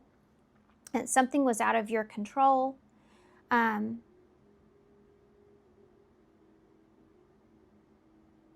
Maybe at some point you did have some kind of control, and maybe you chose the wrong direction, or someone chose the wrong direction, or they felt like something else was controlling the situation, but something came to a halt. And it's just having this like higher understanding of, okay, the truth of this is it wasn't going to grow the way that it was moving. And it was kind of like a bad seed in a way. And it's almost like saying like you're either taking responsibility, someone's taking responsibility, or no one's at fault really. It just is what it is. It happened the way that it did. It moved in the way that it did. But something does come to a standstill. There's a delay here. And you're giving yourself the time that you need. What happens after this, though, this 3 of Wands? Yeah, the 8 of Cups. So what happens is, emotionally, you kind of go through this closure to where you sit with it and think about whether or not you can overcome something now that you have the information that you are where you are. And you kind of emotionally detach from maybe something that you've been holding on to for a while, like maybe some mistakes that you've made, whatever the 5 of Cups is for you, whatever disappointment that you went through, you do get to that place where you overcome that and detach from that. And then you focus on what? The Emperor in reverse, getting yourself back in a place of feeling in control, in what direction that you really want to take. That's Aries energy. That Four of Pentacles, you may be building back up your finances or your security, because remember we talked about you being in an uncomfortable place. This could just represent, you know, understanding yourself more, protecting yourself. The Page of Pentacles, starting over, learning your lesson and starting over. That's what we see. That's what's going to happen. You do get your power back here. You have an Empress here in reverse and the Death. So really the bottom line in this is that there was something here that changed or had to change because it just simply wasn't growing and it wasn't going to grow. And that's just really the bottom line in this. You know, there's certain decisions, or somebody had to make a decision, or you made a decision, whoever it is, you're seeing another perspective of a decision that was made, and maybe like around your priorities or juggling or balancing yourself out, or opportunities that you have. And, you know, you're closing the chapter out here of why something didn't work out, really. Interesting. Okay, so let's get some advice to close, okay? This is what you need to know. I think really what you really need to know in this is you may be in this place here where you're feeling very uncertain. You're fixing to approach something. You know, you're looking at wanting to move forward, and it may just seem very uncertain and out of control even. And you may feel very anxious, may somewhat worried. And what you need to know is that you will get this, you will feel in control again. You will get back in that driver's seat. You will be able to navigate your way through this. This is actually a good opportunity for you, even if you can't see it like that right now. Because there's a significant lesson behind this, like always, about this lack mentality or mistakes that were made. It's like whatever's gone on here in your past, the devil was attached to something at some point, and it felt like you were going backwards, even if you couldn't see it. And this is basically like, you know, something came in, maybe not in the best way, and pulled everything out from underneath you, and here you are in this uncertain place, and you've had to build yourself back up, and you're doing that. And if there's someone else here involved, it's like having closure or understanding and healing that situation, and then you kind of give yourself a break. You kind of give yourself this time. You may have an opportunity, but you kind of sit on it and think about it. Think about what it is that you want, how you want to actually move forward from here. You have this information that you didn't have before, and you allow yourself to kind of sit and overcome, make sense of everything, put the pieces all together, and you build your strength. And you're able to emotionally detach from something so that you can focus on what direction you need to take in building up your, building up that leadership role for yourself, you know, getting yourself back into a good place. That Four of Pentacles. What is it that you really want to hold on to? Learning a lesson around this, and navigating yourself into a new direction. And working something out, working on yourself, building your strength back up. Okay. Where do I want to go from that? Let's just get some advice. We're going to go into, let's get some question cards, empowering questions, what you should be asking yourself. And then we'll also get some, I feel like I need to get something else for y'all though. Oh, I'm going to read from this too. So I'll do that for advice. Let's just go into the question cards. I feel like I want to get something for what you should look forward to. And I know this is really what you should look forward to, because you do find yourself back in a sense of control. But I kind of just want to see. I don't know why. Maybe you're wanting to know why. Maybe you're needing it, you know? Something to be hopeful for. Can you tell me, what can Pile 2 look forward to in the future? After they get back into this King of Pentacles and control and the strength and Wheel of Fortune, what can they look forward to in their future? For Pile 2. I just saw my blank card, which means a clean slate. So that's one good place to start, is to focus on the fact that you have a clean slate here. There's a lot. Okay. Hope is at the bottom. And it's the number 34, which you have the number 43 here. So going from a place of uncertainty to a place of hope. So what can you look forward to in the future? You do have rejection here, the number 38. But it's just basically like, we'll keep going and then I'll tell you. And you have family here, the number 44. You have support here, the number 4. So 444 is actually a number of protection. And it could be something that you're seeing, what you can be hopeful for. And then communication is here as well. So there may be some sort of, some kind of rejections taking place. Now, I'm not sure if that's on your side. It may be on someone else's side.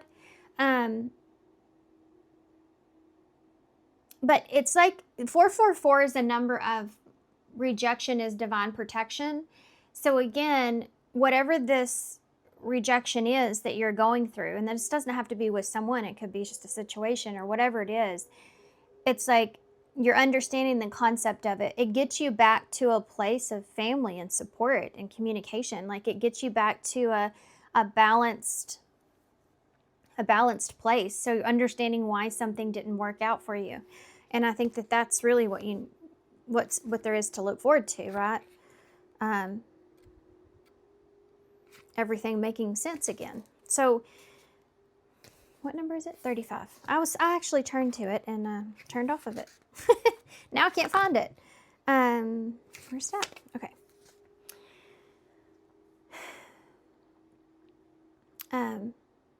Seclusion can feed the spirit, and with that nurturement comes a rebirth, which is funny because the salmon is the same energy, rebirth. So many people and things take themselves away from society and people, from the chatter and the gatherings and the beautiful noise that is our collective. The sense of being separate for a time is nothing to fear, for you are separate. You are unique. You are experiencing the multiplicity through the oneness of your being. Being alone can heal us and bring us back from the dark place that is that loneliness, a state we can experience even when amongst others. The comforting, healing qualities of solitude are yours, and these arrive spontaneously, unscheduled, and without artifice, right? Your spirit desires you to breathe light right through your entire being until you shine with the radiance that is your soul. That took me a lot to get through that one.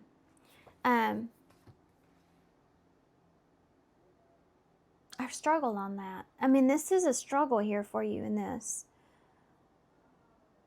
Yeah. Okay. Let's get some Oops. Empowering questions. Empowering questions for pile 2.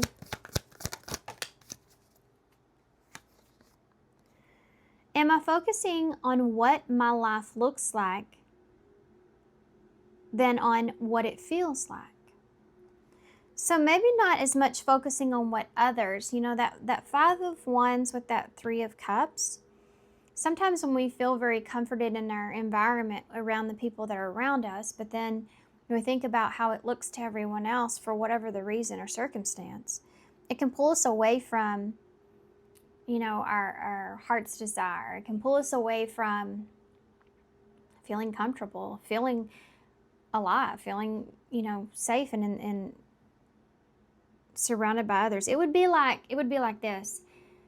Let's just say you have a friend group, you know, that, or even family, you know, and they're so dysfunctional and there's all this stuff going around, you know, and everybody like you, it may look crazy from the outside, but to you, you feel good, you feel safe, you feel right, you know, and not allowing outside influences to affect that. Am I focusing more on what my life looks like and then what it feels like? How or in what way do I experience myself when I'm alone? There you go. Okay, let's get some initials to close here, which I am sitting on. I was going to try to read this, what this card says here. It says, Dear my love, I have been thinking about you and miss you.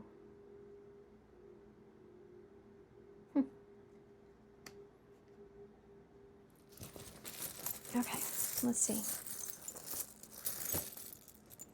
You also have, that's the number 31, so you have 1, 2, and 3 there. We have some fun ones. We didn't get a whole lot of initials though. We have an M or a W, a V, an O, a U, and an I. IOU is right there. IOU.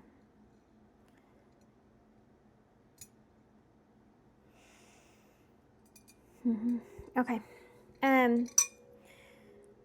You don't have a soul. You are a soul. Don't let your happiness depend on someone that you may lose. Focus on the good. Someone or something. You know, don't let your happiness depend on someone or something that you may lose. You have the coffee here, so this could be relevant. It's Dunkin' Donuts coffee. Dunkin' Donuts coffee. Haven't seen one of those in a long time. I live in a small town, very secluded. I don't see a lot of that. We do have Starbucks though, it's new, which is so exciting for our town.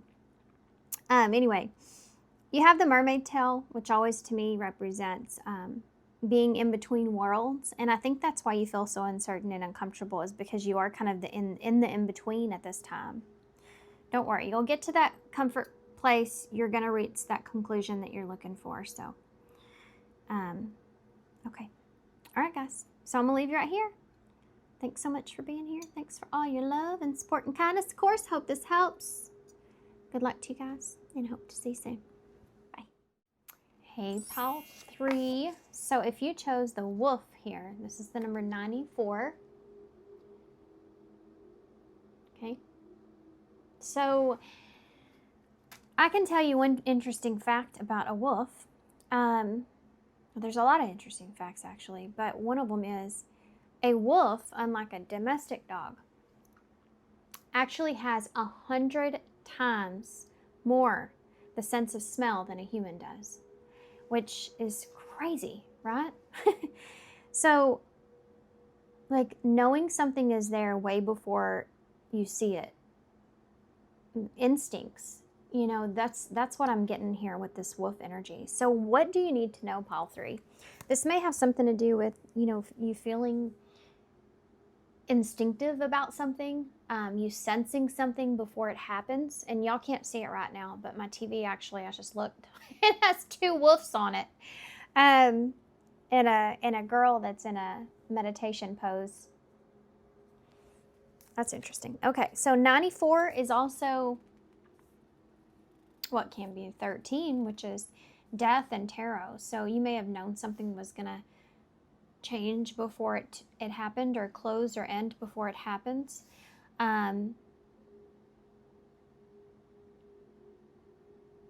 Okay, let's see what the book says here. It's just a very short, quick message. It says, wolf, rely on your instincts. Yep. Yep, that's what I'm feeling here. An emblem of loyalty, intuition, and leadership, the wolf bestows profound insights through its teachings. It promotes the building of tight-knit communities, nurtures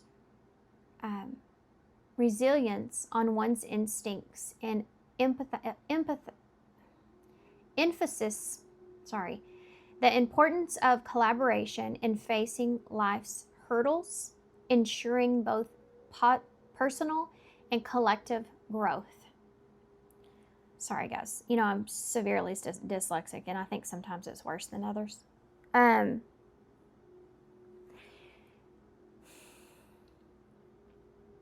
Rely on your instincts. So what is it you need to know? I think this has to do something. It's funny how it says it promotes the building of tight-knit communities.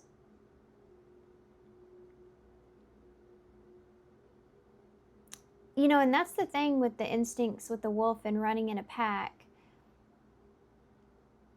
is they rely on their instincts for their security, safety, and you know, within the pack.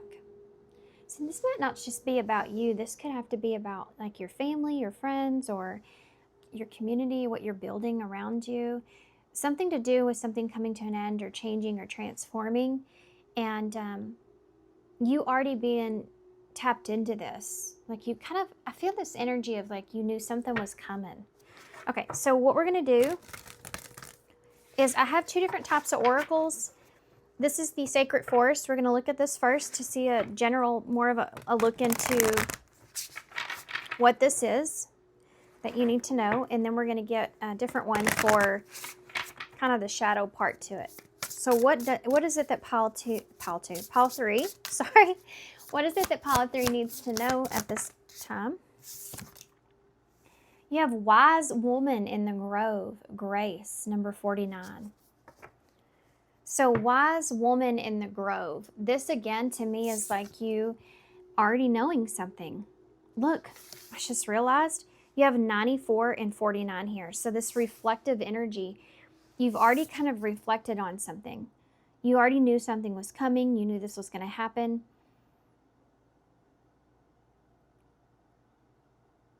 This woman that's here,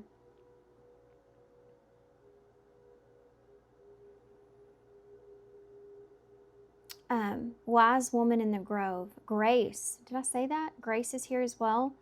It's almost like there's something that's here. You already knew this was coming. You've already been in a place where you're preparing yourself, and you're trying to kind of be smart, be wise, and you've already reflected on this, and so you're able to handle the situation in a graceful manner, in a graceful way.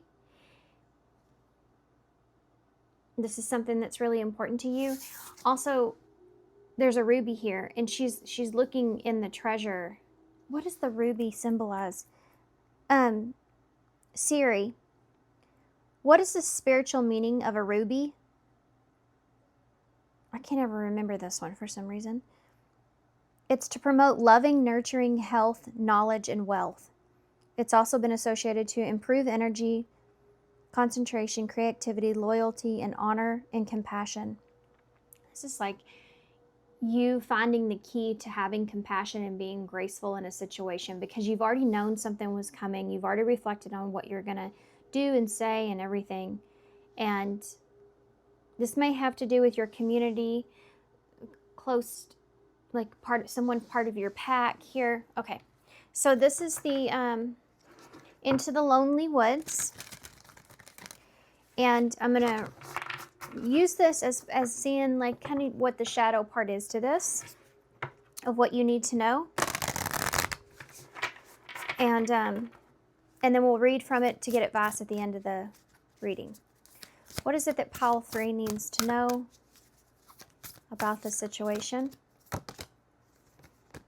You have the number 33, the return of the lost selves.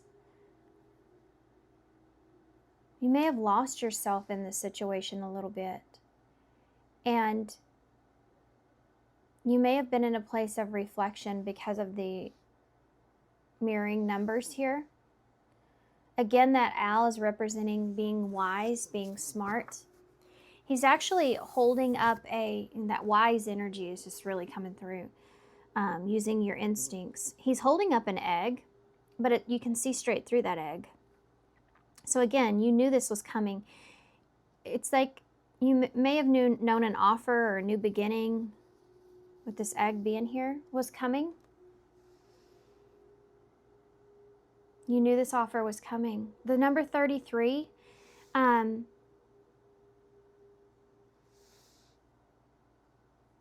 which again, you have these mirroring numbers, and then you have 33, again, like a mirroring number. The return of the lost selves. You may like be dealing with someone here that's lost themselves, or maybe you even lost yourself in a situation, and it's like you and this person, or just you. You're getting back to yourself. That egg is representing the new beginning, but you see through it, right? You can see straight through some kind of new beginning. Let's get more detail about this, because this is the, I never can remember this either. The Forest Creatures Tarot.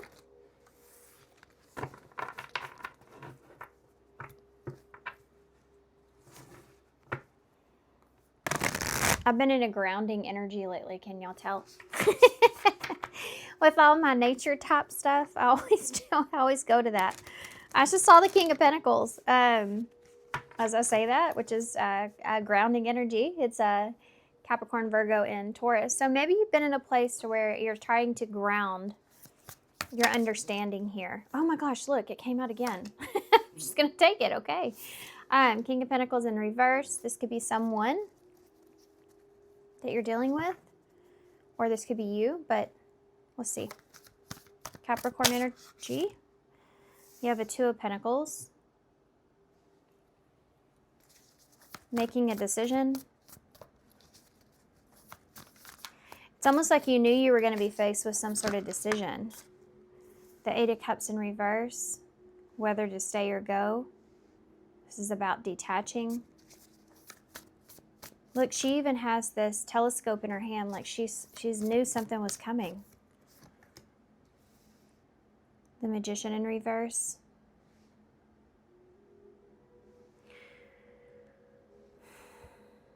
Gemini, Virgo energies there.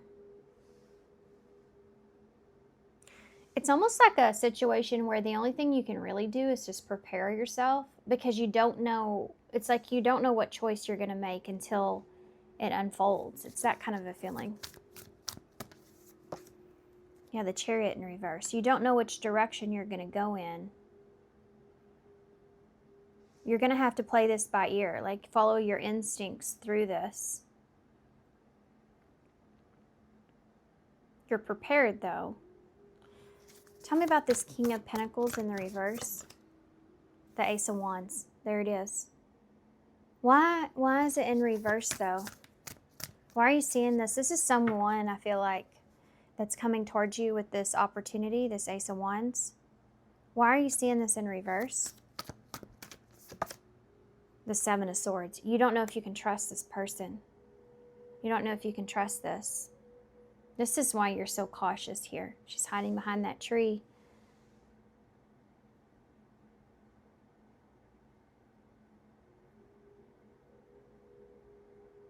You're having to use your instincts here with someone because you don't know if you can trust this person or not. I think they're coming towards you here with this Ace of Wands. This may be because you don't know this person. It could be because you do. Okay? And some of you may have some choices here with this Two of Pentacles. Temperance. This is all about balance. Trying to balance yourself out. Sagittarius energy. It's just like compromise. And again, that graceful energy's here. Balanced. Give and take. And being graceful with this. Compromise. Eight of Cups in the reverse. There's the Two of Swords. There's the decision. This is a decision whether or not you want to walk away from something. You're going to be faced with this, and you already know this. You're going to have to, you're going to play this by ear. Because you don't, it's almost like you're giving someone an opportunity here to balance this out. Or you're being open to compromise in some way. Even if this is someone new that's here, you're still skeptic. You know, you still kind of have your guard up, or at least you're being very wise about this situation. You don't know if this is someone that you can trust or not.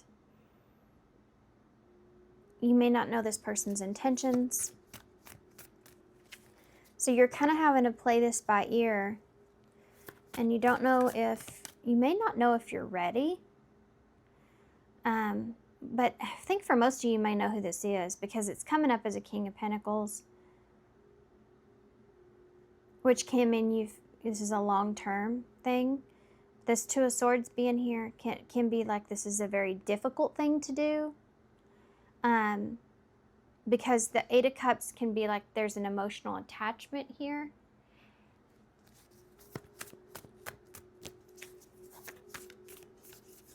I think you're trying to kind of also, if you do like know this person, it's like you're trying to not get emotionally attached in this situation.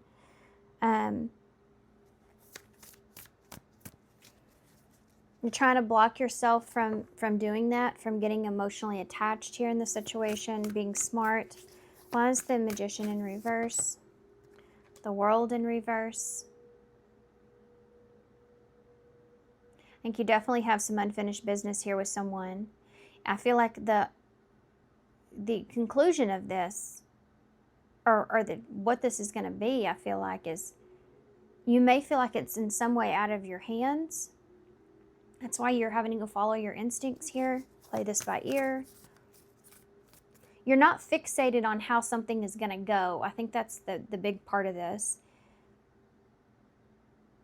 You're just kind of, you're open to playing along, but you're very protective of your own energy in this. And you're ready to make a hard decision if you have to. That's something else that's here.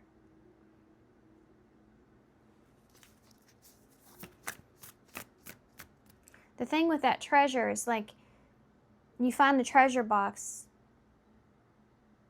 you know, there could be something, you never know what the value of what is in there until you open it. And I think that's what we're seeing here, just like the egg. You don't really know what the value of that egg is until you open it. You're trying to not get lost in something and be smart and listen to your intuition. Why is the Chariot here in reverse? Okay. The Wheel of Fortune in the reverse. All these cards here, these major arcana that we see over here on the end, the Magician, Chariot, the World, the Wheel of Fortune in reverse. This is all being in a unknown space. The Wheel of Fortune, the Chariot, is like, I'll know what to do when I get there. When we get there, I mean, I'm going to know what to do when we get there. It's like you've already put your mind in two different places. Okay, it could either go this way or this way. If it goes this way, I'll do this. If it goes this way, I'll do this. I'll play it by ear. I'll know what to do when we get there. I don't know how something's going to go.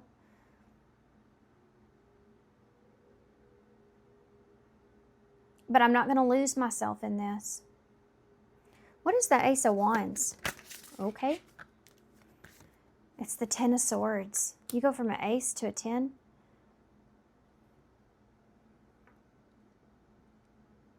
Can't trust this because this could be somebody, either you're coming out of something that was already very painful and you don't know if you are ready for this new beginning, or this is you being in a place to where this is somebody that's already betrayed you, hurt you, or you've already had an ending with.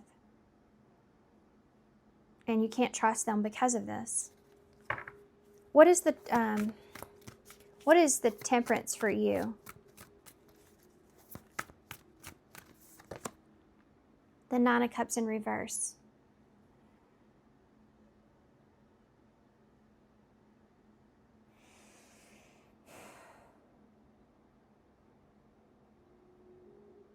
You're very, how do I describe that? You're maintaining your sense of balance. You're not being in a place of fantasy or indulging in anything. When it comes to your understanding of the situation, you're not allowing yourself to go to that place because you're protecting yourself. You're protecting your own energy. And you don't know. You don't know what's going to make you happy here. You don't know what you want.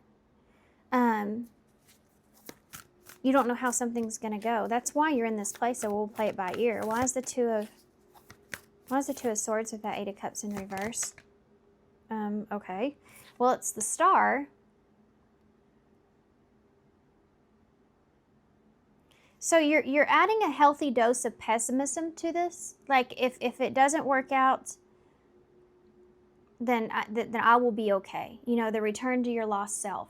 Again, you're not letting yourself get lost into this. You've grown here.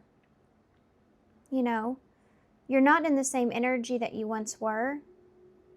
You're smarter, you're wiser, and you're ready to handle the situation with more grace and more dignity. You feel ready, you feel prepared for this. So yeah, you're not overindulging, you're not getting into so much of the fantasy. I feel like too, for a lot of you, you're not really sure exactly what it is that you want. That's why you're kind of playing this by ear. But you know, if you have to make a decision to cut something out, or cut something off, or a difficult decision, you're ready to face that too. Tell me about the World in reverse, the Magician in reverse. There's the Eight of Swords. Again, you're just in a place where you're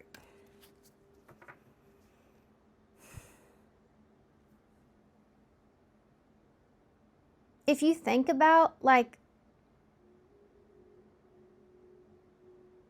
how something could be, like the bigger overall picture of something, you get maybe trapped up in your head. You start to feel somewhat anxious. Like if you start to think about what the future is and what you would want in the future, you get very anxious about it for whatever reason. So you don't even go there, you know? I think you're just trying to stay in the present moment. You're very self-aware of this. So you're just trying to stay in the present moment. Wheel of Fortune, Chariot, Cancer, energies there. Gemini, Virgo, I think I already said that. All the fixed signs. You have an Ace of Swords in the reverse. So again, together you have 9 swords there. So there's no point in going to this place of trying to conclude what, you know, the future holds if it just makes you anxious because you don't have all the information, you don't have all the facts, and you're trying to keep yourself from going into this place, and you're just trying to play it as you go. Tell me more about this person. You are nervous and very guarded when it comes to this person. You're being strategic here at how you approach this. Tell me about this person. The Three of Wands in the reverse.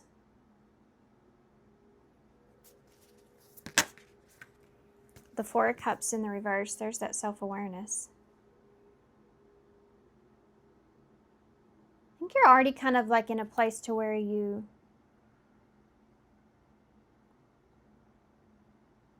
not getting your hopes up with this person. Something may have not already worked out with them. So you're just not really, you're just not really getting your hopes up about it.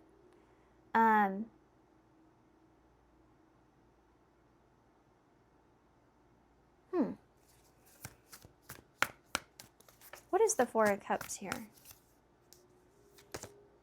The Three of Cups.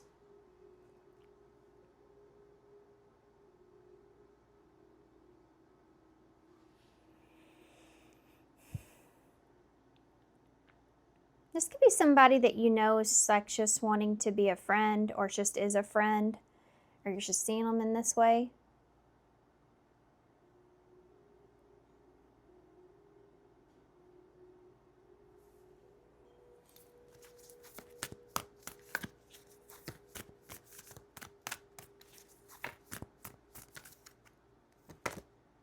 Justice in reverse. That's what I was afraid of.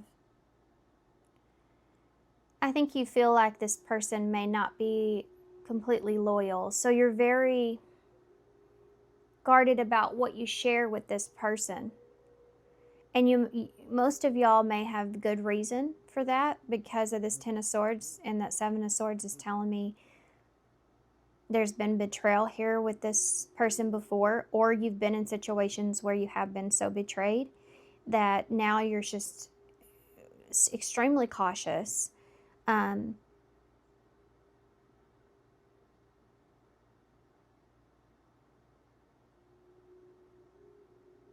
You're very aware that something may not be balanced here, and your radars are all on.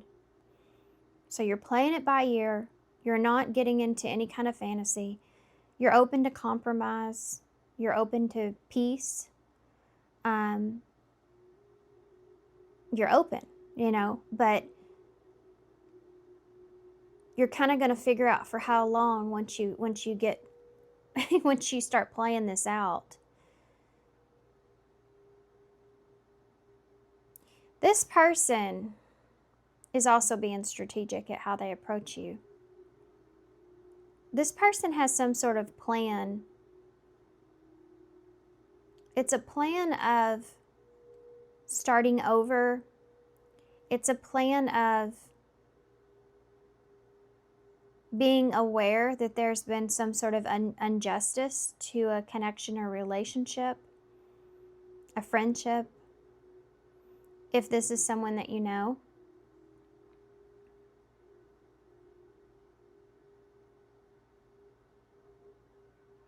So if it is, you're like willing to compromise here, but you're not happy with it. You're not happy with the situation.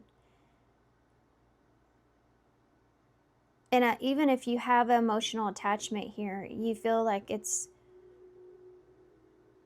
you're still cutting off or blocking yourself from completely healing this, if this is someone that you know. In other words, you're still keeping your guard up with this person. You're still aware that that's something that you need to do. And you're in a place to where you're not letting this get to you, and you're just allowing things to unfold organically. So what's going to happen here moving forward? What's going to happen here moving forward? I can say if this is someone you know, you don't feel like you fully trust their word. And I think that you probably have really good reason for that. Tell me about what's going to happen here with this. You have the Hanged Man in the reverse, Pisces energy. You have that Knight of Pentacles in the reverse. The Knight of Wands.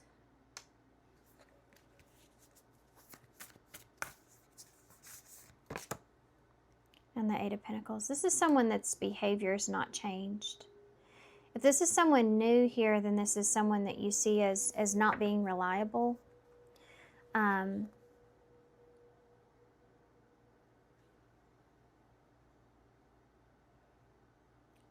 You may feel like this person's working on it, but they don't have a reliable energy. I think that you just kind of see this person for what it is or who they are. Why the Eight of Pentacles, though? The Six of Cups. There's still this willingness to connect, though, with this being here. I don't know what the reason is for that. The Six of Cups means that you may have history with this person. This could also be if this person, if they've done something here, this is like an apology or opening up to putting in effort. You see this person putting in effort, but you also see that their character's not changed. If this is someone new, this is someone that you see as maybe building something, enjoying each other, good memories being here, but it's very fickle, like it's very back and forth. There is no, you don't see longevity here. It's a very hot and cold kind of energy. I think that, on all honesty, you may be kind of waiting for this to see a different way to this person or see a different side to this person.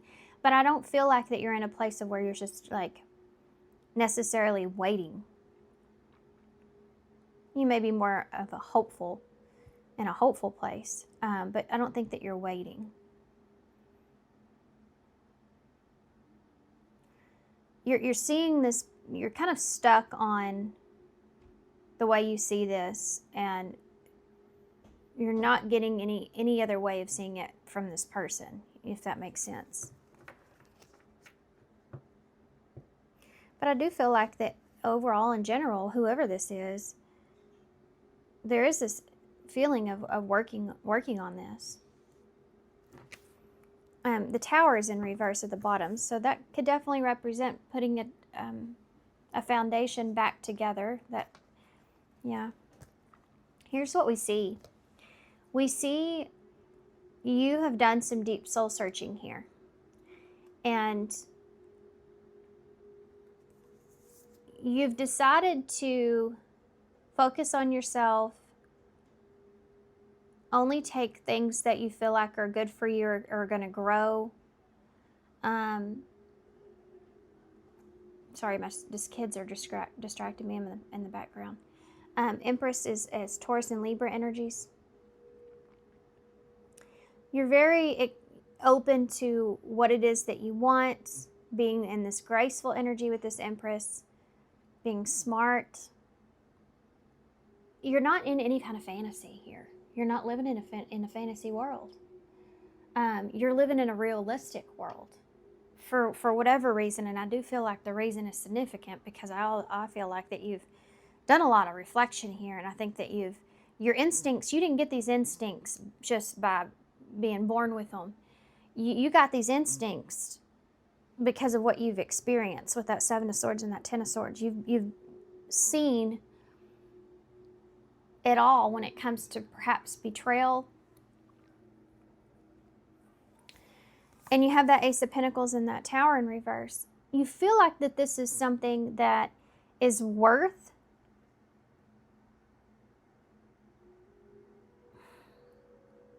maybe the investment or worth taking a look at. But again, you're realistic.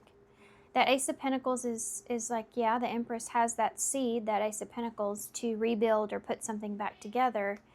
But all of that is up to the situation and the other person and how things unfold.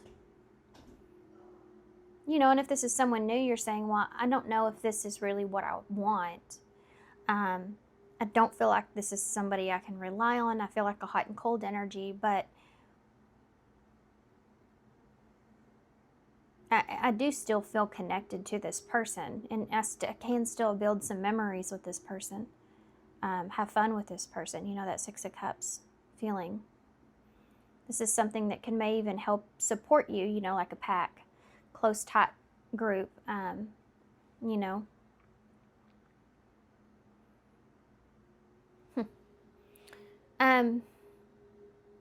Let's see what the future has for you, or let's just do advice when it comes to that, okay? As far as advice goes, I feel called to get some of these. Being honest is here. Yeah.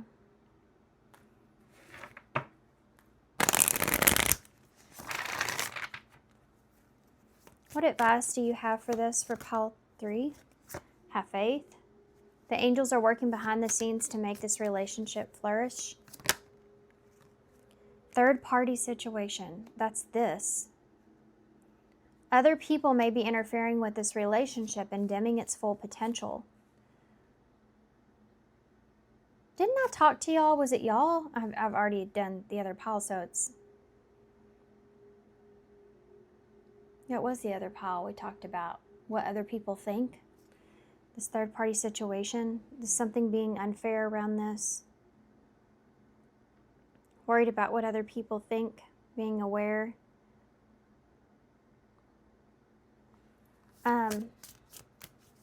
If there's some kind of third-party situation going on here, that's something that's there. Worried about the outside influence. Redirect your thoughts. Yeah, that's what you've been doing. Focus on what you want to attract in a relationship, not what you fear will happen. You've already been doing that. Past lives. You're just trying to uphold that. You've known this person before. It's a soulmate from a past life. So this person has this purpose in your life here. That's the Six of Cups. It's past life energy, or someone that you feel very comfortable with, you know. A supportive energy that's here. Forgive and release is at the bottom. You know, and this may be part of it for some of y'all, is that you're in a place to where you're trying to figure out, like, how do you forgive and release this person or this situation? This is also like, if this is someone new, you're trying to figure out how do you forgive and release what's of the past and gradually, like, go into having a new experience here with someone showing you a different type of energy. Using your instincts to read the other person and not just being in the potential of what you see in that person, but actually what they're showing you. I think you're going to see a big change in yourself here, really. I think that you're going to see that you approach this whole situation totally different from what you have in the past.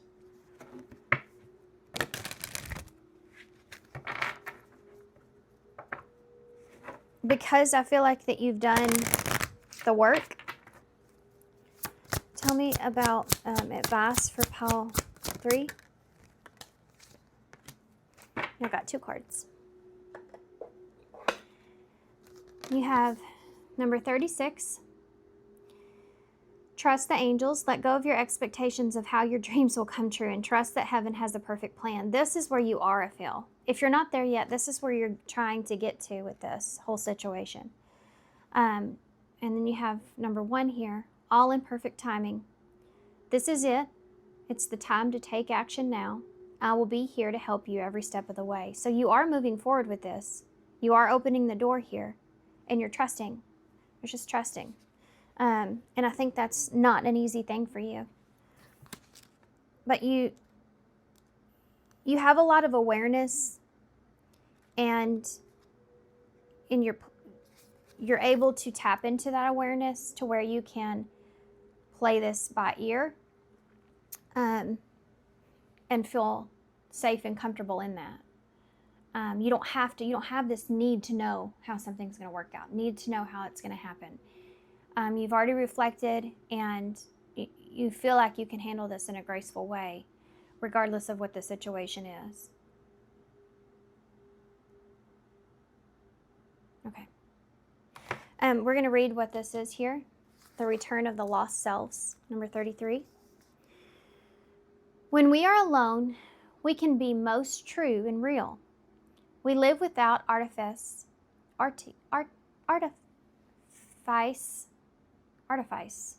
That was in that last one. I said it wrong too. I think I'm saying that wrong. Anyway, I'm sorry that y'all had to hear me argue with myself about that. The need to please or be pleased. Finally free, we can simply be. Do not make this a liberty of burden. Call back to yourself the wandering parts of your mind and soul that departed when they knew others could not understand them. Come together, be renewed, reunited within yourself, and find the multitude of you. You are not one self, but many selves.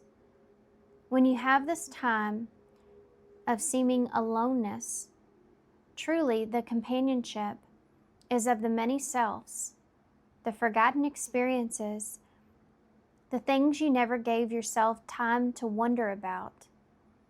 You will be unfiltered by the spontaneous time alone.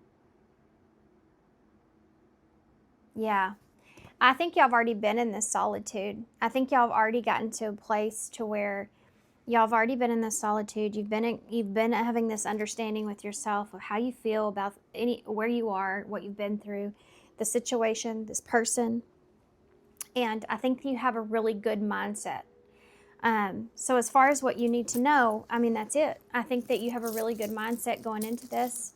You're in a good energy. I think that you're right by playing this by ear. You're not, allowing anxiety to get the best of you here, thinking about the possibilities of the future, what might not work out. You're just recognizing that you don't know, and you're letting it unfold. You have the butterfly here, so that's about change and transformation, overcoming the obstacles of the caterpillar and becoming the butterfly. So it's like you're rising above what you've experienced. You're not letting it control you. You're not letting it keep you from opportunity. You're rising above it. We are what we believe that we are. Yeah. You have the 2 feet that are smiling, which reminds me of moving in a good direction, being happy about the path that you are, where you are. Acceptance in that. It always seems impossible until it's done. Yep, it's true. Go crazy, go stupid. So maybe you're needing to have a little fun. Just let me adore you. And then you have PUZCXBG. You have bug right there. Might mean something to somebody. You have pug there as well. R, K, and F.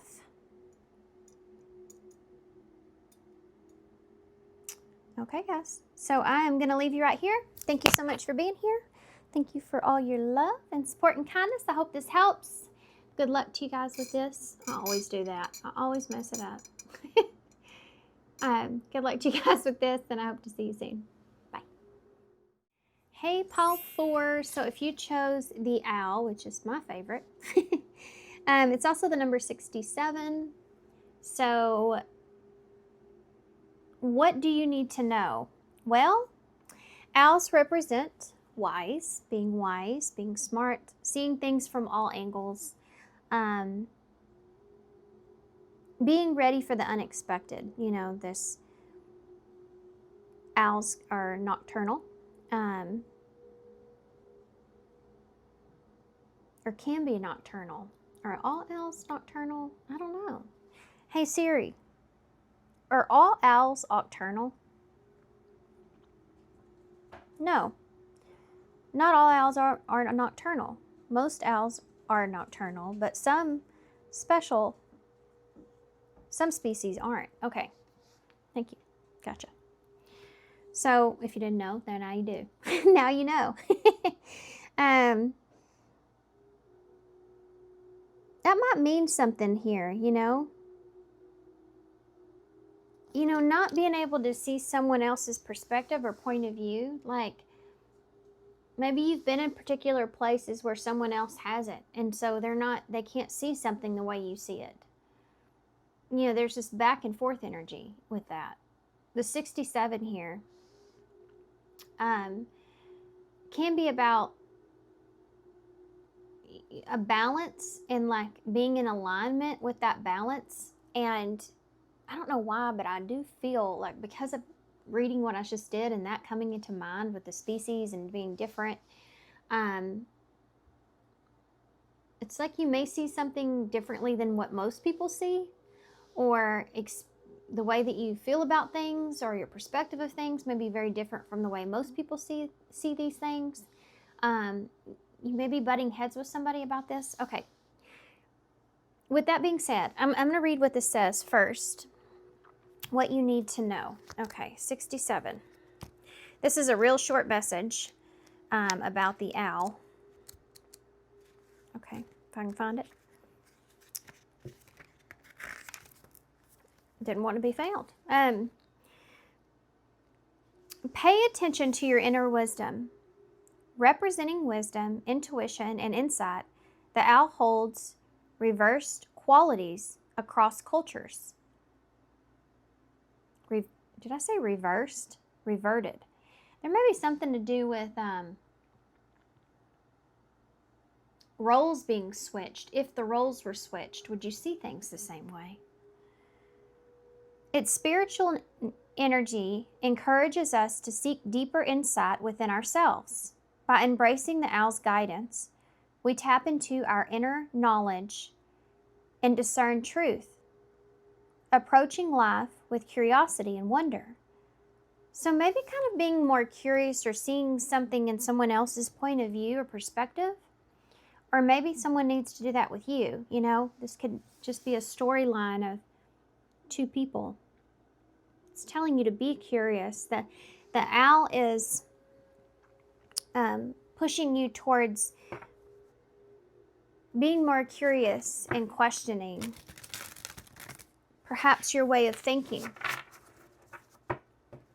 about a situation or someone or something.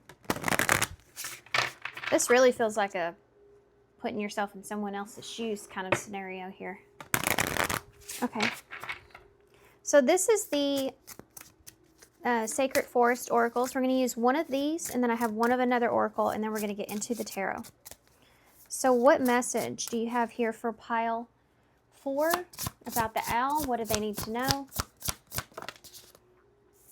Storm Spirit, Chaos, number 42. Okay, I'm really feeling like this has to do with like not seeing eye to eye here with someone. There may have been some sort of argument, tower moment here that's taken place. That 42 is 6. 6 again is here. 6 is the Lovers in tarot. You see Zeus there, you know, with the lightning. Creating chaos. What's the reason for the chaos? What's the reason? You know, this side's very green, this side is not.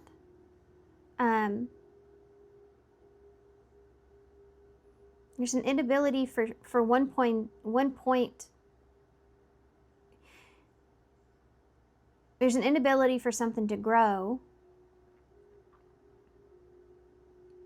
It's also like dividing, you know? Because you can't see eye to eye, or you can't have empathy, or you don't understand something clearly when it comes to this situation.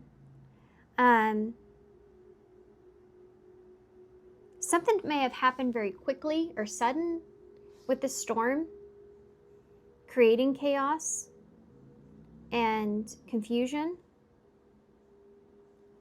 It could be around stability in the foundation, with the 42 being here.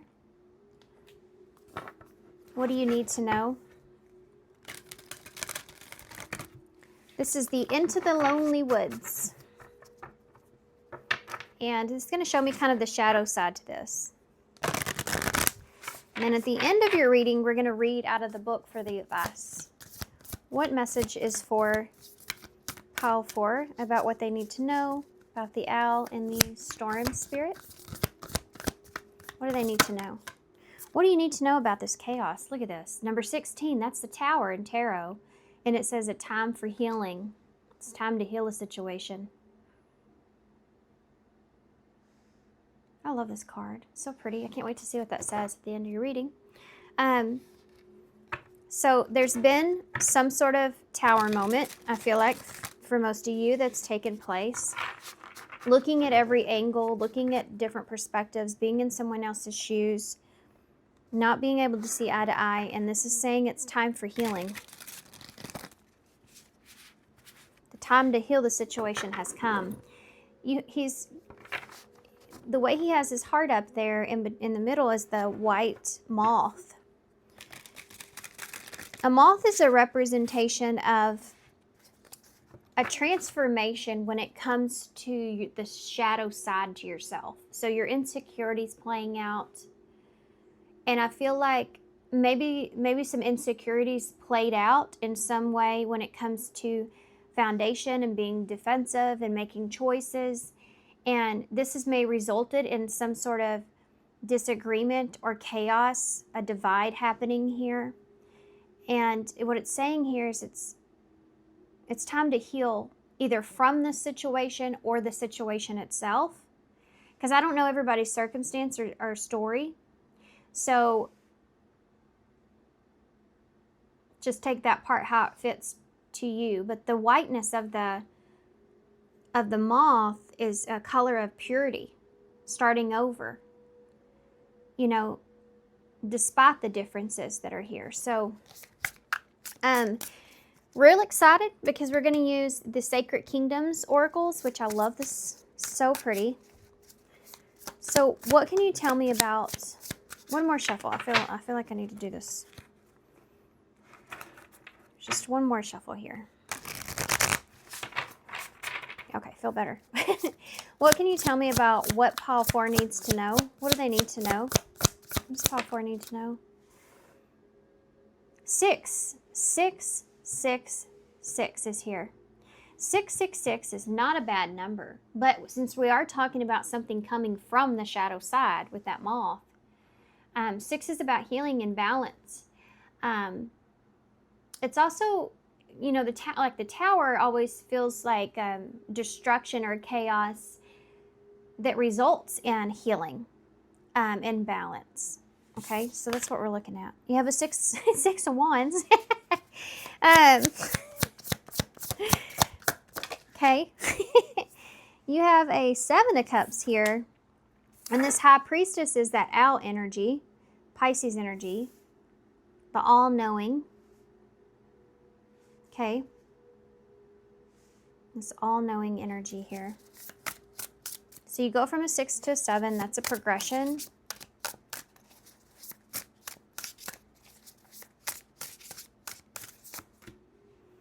You have the Hermit, Virgo energy, and you have the Queen of Wands. Tell me about that 6 of Wands. The Star in reverse. So this is like overcoming something, feeling like something is at a loss. All is lost. You know, with the Star being in reverse, it's like you've lost all hope. You're losing optimism. You no longer have a desire. And it's like you're overcoming this feeling of like there's lost hope here. High Priestess. A deeper understanding, Death, Scorpio energy. A deeper understanding of the changes, the transformation, why something has ended. There's been a deeper understanding here to why something has ended. And there's victory here over what you thought was lost. You have an 8 of Swords with that 7 of Cups. So being in a state of emotional confusion and getting kind of trapped in your head about that is part of what you're trying to overcome here. I feel like you're going, some of you either, this is coming together against all odds. It's like you're facing the battle here. You're choosing to face this. The Two of Pentacles in reverse, this imbalance.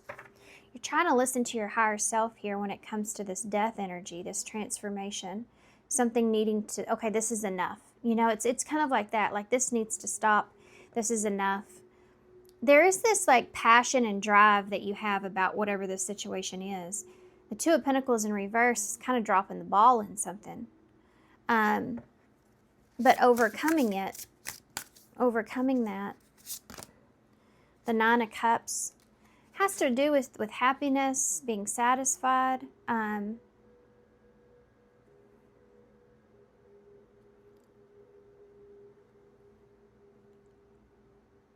This has to do with having differences when it comes to what makes you happy.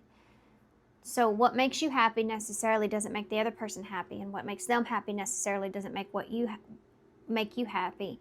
There's been some kind of imbalance when it comes to what makes each of you happy, and I do feel like this is a relationship. There's this need to have victory. So this may have been a situation, a tower moment, where there was this need to have victory and win over what it is that would make you happy. And this could be the other person. So if this is sensitive, because there's already this like my way, your way kind of energy here. And that candle just went out. That one wick just went out.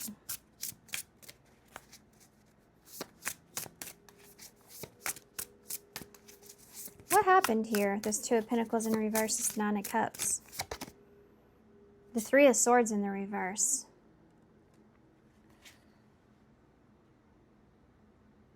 This is overcoming something that's very painful, very difficult. The need to overcome this challenge of it has to be this way or that way, your way or my way, or when it's centered around happiness. It's a very independent energy. There's no unity here in this. You know, it's like two people looking at something in two different ways, not seeing each other's point of view or perspective completely. Even if we think we understand the other person, sometimes we don't fully. Maybe it might be because we don't have all the facts. It could be because of past experiences. Even if we have all the facts of what they're experiencing in that moment, we don't carry that person's trauma. We don't carry their shadows. We don't know what they're projecting, how they're seeing things through the lens of their eyes, you know, how they're experiencing something. We can only judge that based off of our own experiences. So we can only really fully step into someone else's shoes to a certain extent. There may be some kind of an understanding around this, or at least, you know, that's when compromise comes into play. I do feel like you're overcoming this challenge, though, of feeling like this made you feel like it's lost. Like you feel lost with this. Like whatever happened here, it's like, I feel like it's never going to get any better, or I feel like we're never going to get on the same page, or I feel like it's, you know, maybe this has to do with prioritizing. Your priorities were different, you know, or when it comes to what's important or what makes you happy. And I do see this victory over this hopeless feeling. There's this inner knowing, this deep inner knowing of changes, of something ending, of being able to overcome something, because you don't have death without a new beginning. But it's a result of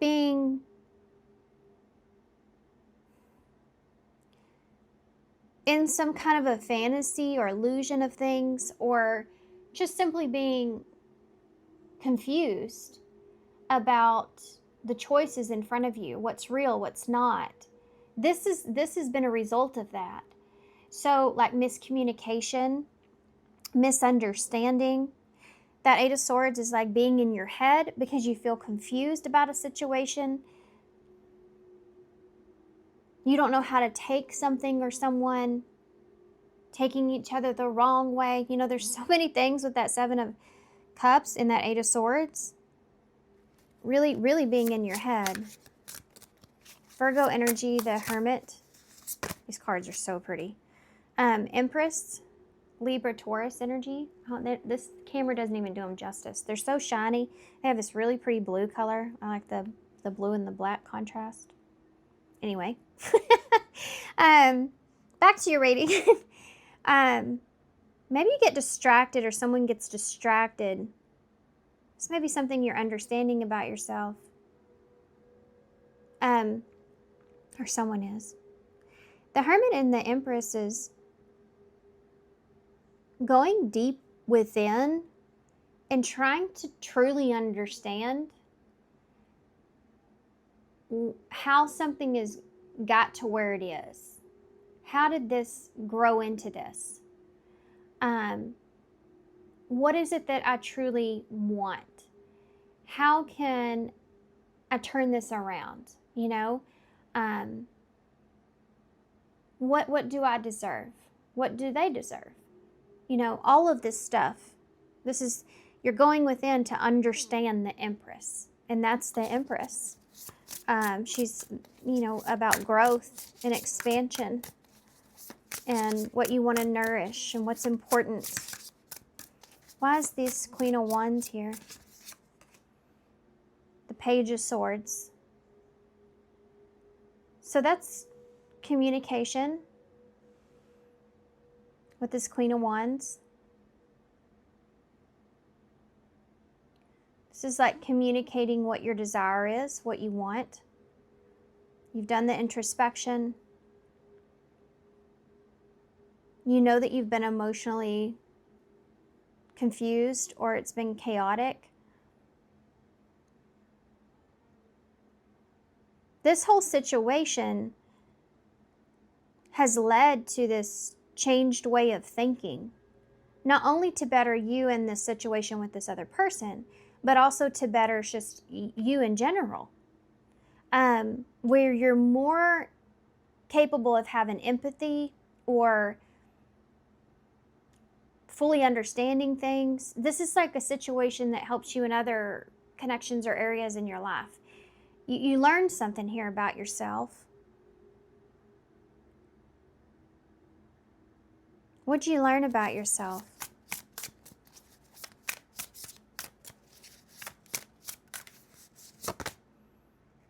The Hierophant in reverse. That's not learning a lesson or not sticking to what you commit to or what your morals are, your values are. There's something to do with you learning a lesson about not sticking to what's important to you, what your morals are, what you believe in, what you really believe in. Can you clarify the Hierophant? It's Taurus energy. Taurus and Libra here too with the Empress. The Ten of Wands. What you believe in when it comes to the burdens that you carry. What you see as burdens. Is this a burden? Is that a burden? Maybe seeing something as a burden when it you know, you should be considered something else. What you take responsibility for and why. Maybe there's things that you're taking responsibility for you don't need to be. But it's like this is the higher perspective. This is the higher understanding that you've gained from this experience. Okay? And the Ten of Pentacles, it has a lot to do with what's important to you, really. What's really important. Taking responsibility for those morals or values that you have set, you know.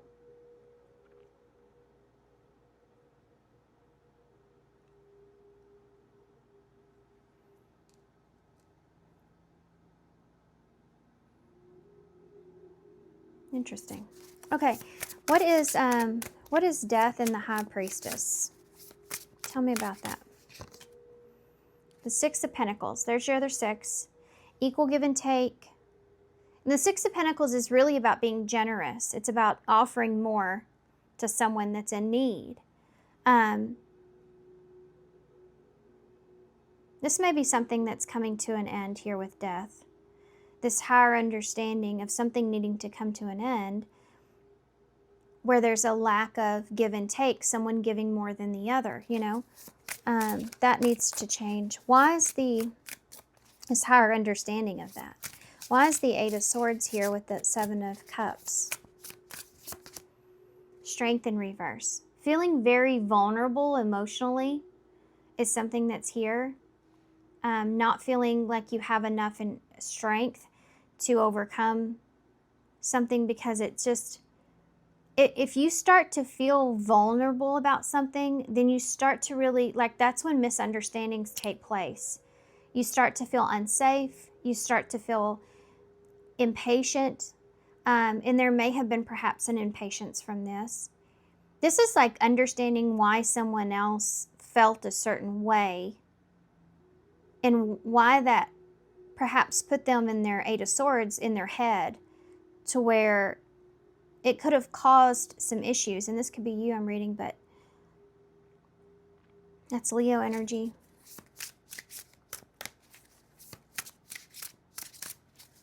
This can also be like keeping yourself stuck in a fantasy and not being strong enough to see it for what it is. Not being strong enough to see it for what it is if you're playing a part in that, you know, like, I didn't want to believe that I was contributing to the weakness of the relationship or situation.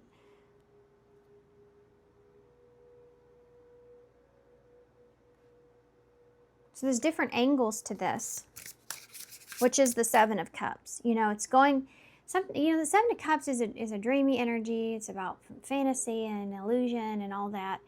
But it really also is like trying to understand, you know, trying to figure something out, trying to understand what's real and what's not, what's reality, you know, and being in your head about that. Someone, and maybe you, felt very stuck in what is real and feeling like very vulnerable with that.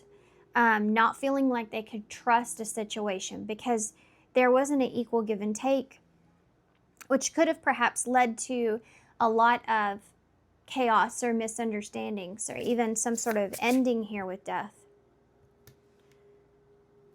Why is this Empress here with the... Why is Empress and the Hermit here? For some of you, this may not be like the other person gets it. It may just be you understanding this. But for some of you, it is. So it just depends on your situation. You have a Queen of Swords here in the reverse. This is going deep within. So this is like somebody cutting something off. Cutting it off. Cutting it out. Going deep within to figure out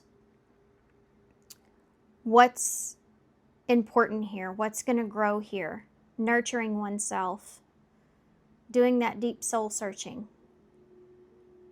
Needing to cut something out, to listen to your heart, to listen to your higher self, to do some deep soul searching here, figure out what's going on. And there's a regain of confidence here with that time that's spent. This is a very spiritual card in nature, the Hermit. Going within, doing the work, analyzing, thinking, looking at oneself, holding one accountable, really doing the work, you know, not blaming others on the situation, but really taking that time to digest everything and look at how something is played out. You know, why there was this miscommunication, Queen of Swords in reverse, why there was this cutoff, why someone behaved or acted in the way that they did. Not only trying to understand the other person, but also understanding yourself. And I think that's really important. Why is this Queen of Wands with this Page of Swords? The Five of Pentacles.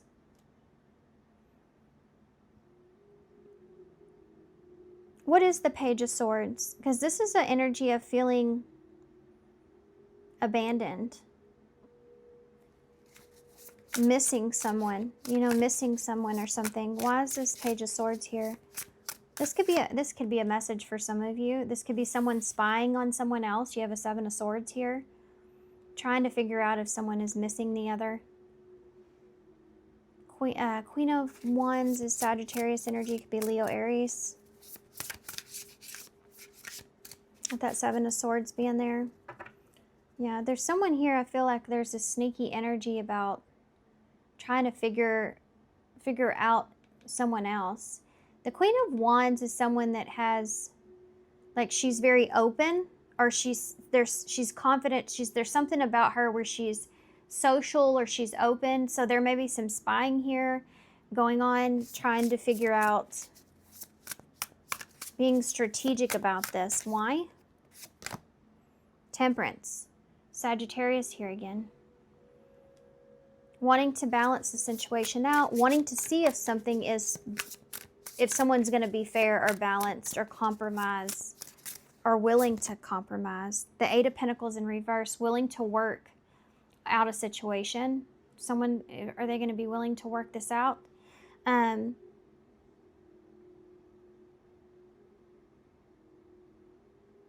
Eight of Pentacles in reverse can be like taking a break. Compromising and understanding that we need to take a break. Being strategic at how they use this break that's here to make peace with this potential loss. Okay. What's going to happen here? I just saw the Queen of Pentacles. What's going to happen here? Moving forward for pile 4. You have a Knight of Swords, so there's someone taking action coming in. The King of Wands, Leo energy, someone taking control. You have a counterpart out here. Ooh, be careful, King, Queen of Wands. They tend to repeat a lot of cycles together.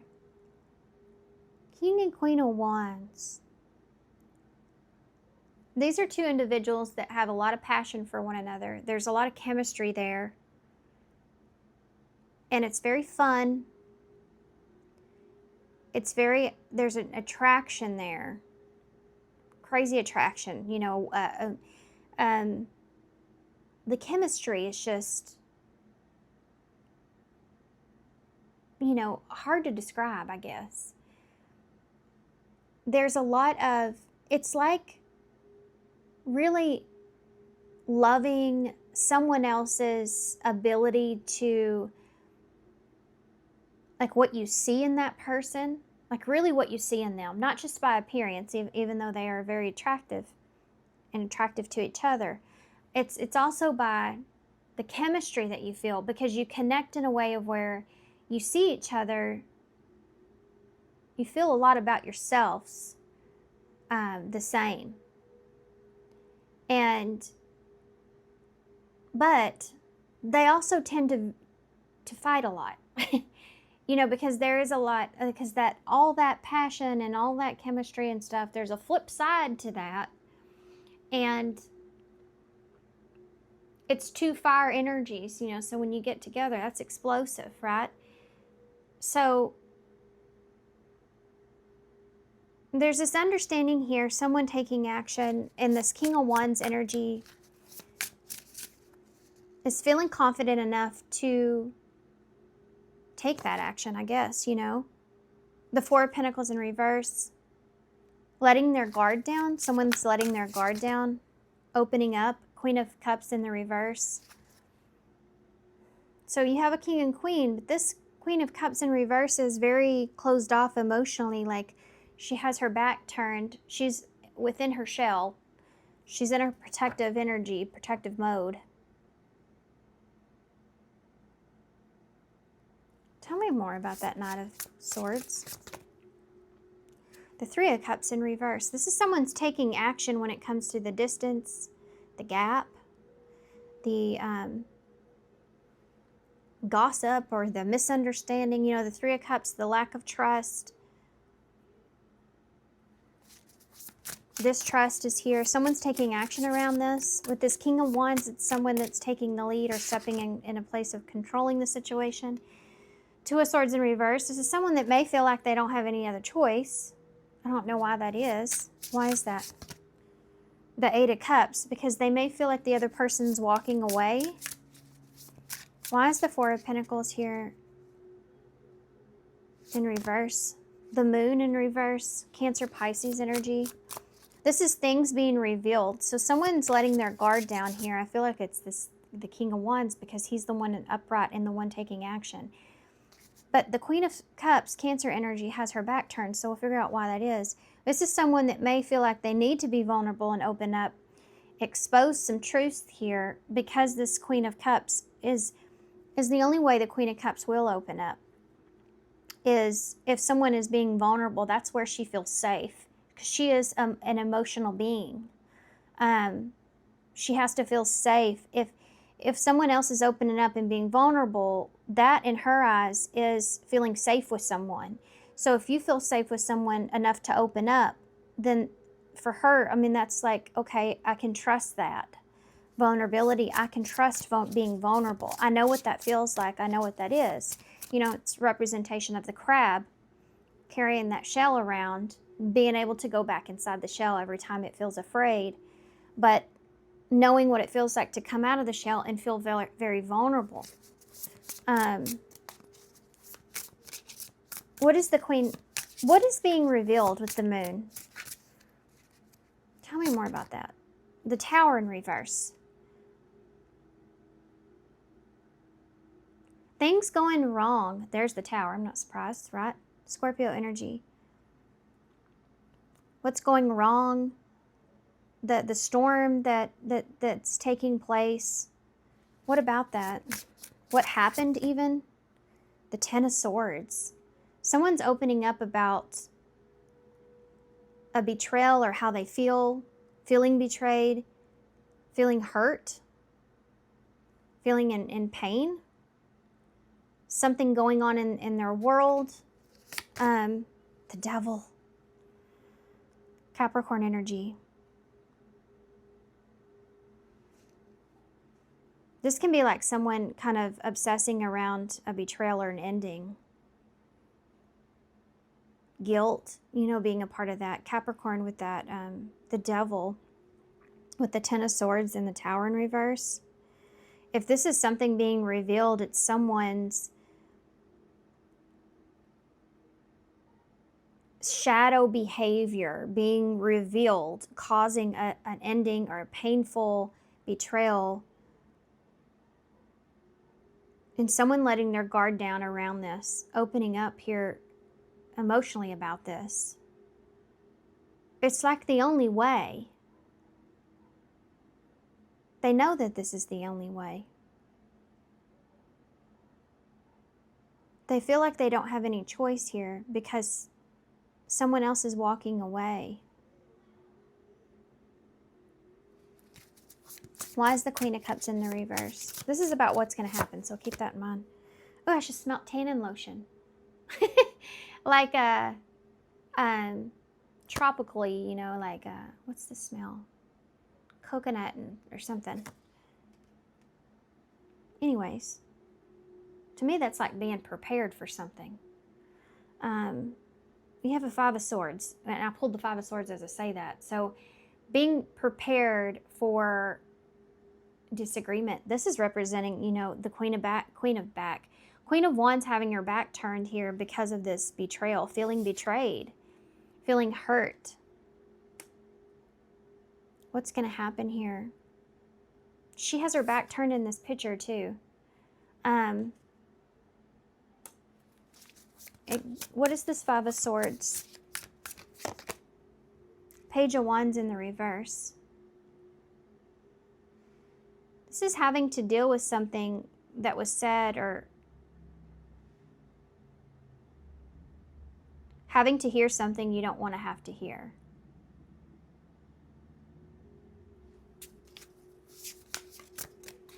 Tell me about that Page of Wands in reverse. King of Cups in the reverse. Look at that. You have your other counterpart out there.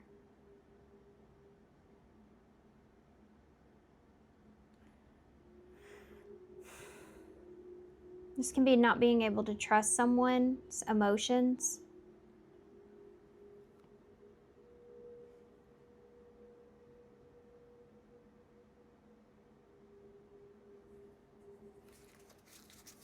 Give me one more for this. What's going to happen here?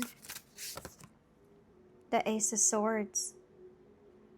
There's a truth being spoken. It has to do with not being able to trust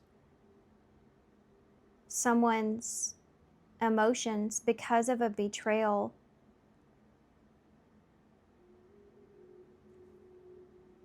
And this is something that's hard to hear, but it is the Ace of Swords, so it's the facts. It's the reality of it.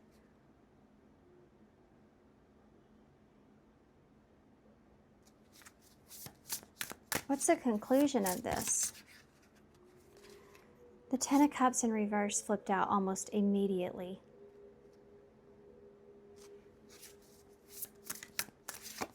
Something's coming to a close here. Knight of Wands in reverse. Oh, this is definitely going to change someone. The Sun in reverse.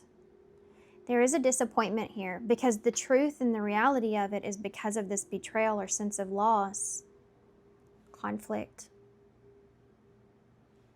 Despite someone's honesty or ability to open up, there's still this, I mean, it's just like the truth. It's just an understanding of not being able to trust someone's emotions. You know, I don't know why. I mean, maybe somebody was emotionally manipulative or someone did something that was disloyal. The Knight of Cups in reverse can be, yeah, not feeling safe emotionally with someone. And that's just the truth, the reality of the situation. It's not what you want to hear. It's not that the Ten of Cups in reverse is, and the Knight of Wands in reverse with the Sun in reverse. Tell me what the conclusion is with that Ten of Cups in the reverse. The World. There's this closing out that takes place, and it's emotionally, it's not what you're wanting. But it is closure. Why is the Knight of Wands in the reverse? This definitely changes someone. What is that? The Phoenix. The Phoenix. This is the Phoenix. In reverse. And I just said this definitely changes someone. Someone doesn't get exactly what they want out of this situation, but it is a closure. There is a loss, a sadness, a disappointment here. But this, over time, I feel like will change someone. Something still remains somewhat broken. But there is truth and honesty. And I feel like that's the first building block, you know, with the Ace of Swords. So if this is something to do with family, with that Ten of Cups, this is closure in this inability to have emotional fulfillment here. But the vulnerability and honesty is a building block to something different. So it's not what you exactly want to hear. It's not going to be that happily ever after you're looking for.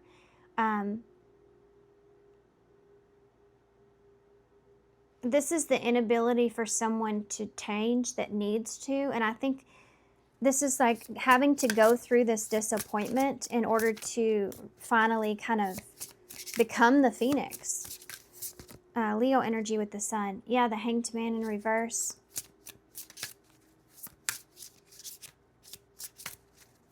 Someone is just so fixated on the loss or the disappointment here The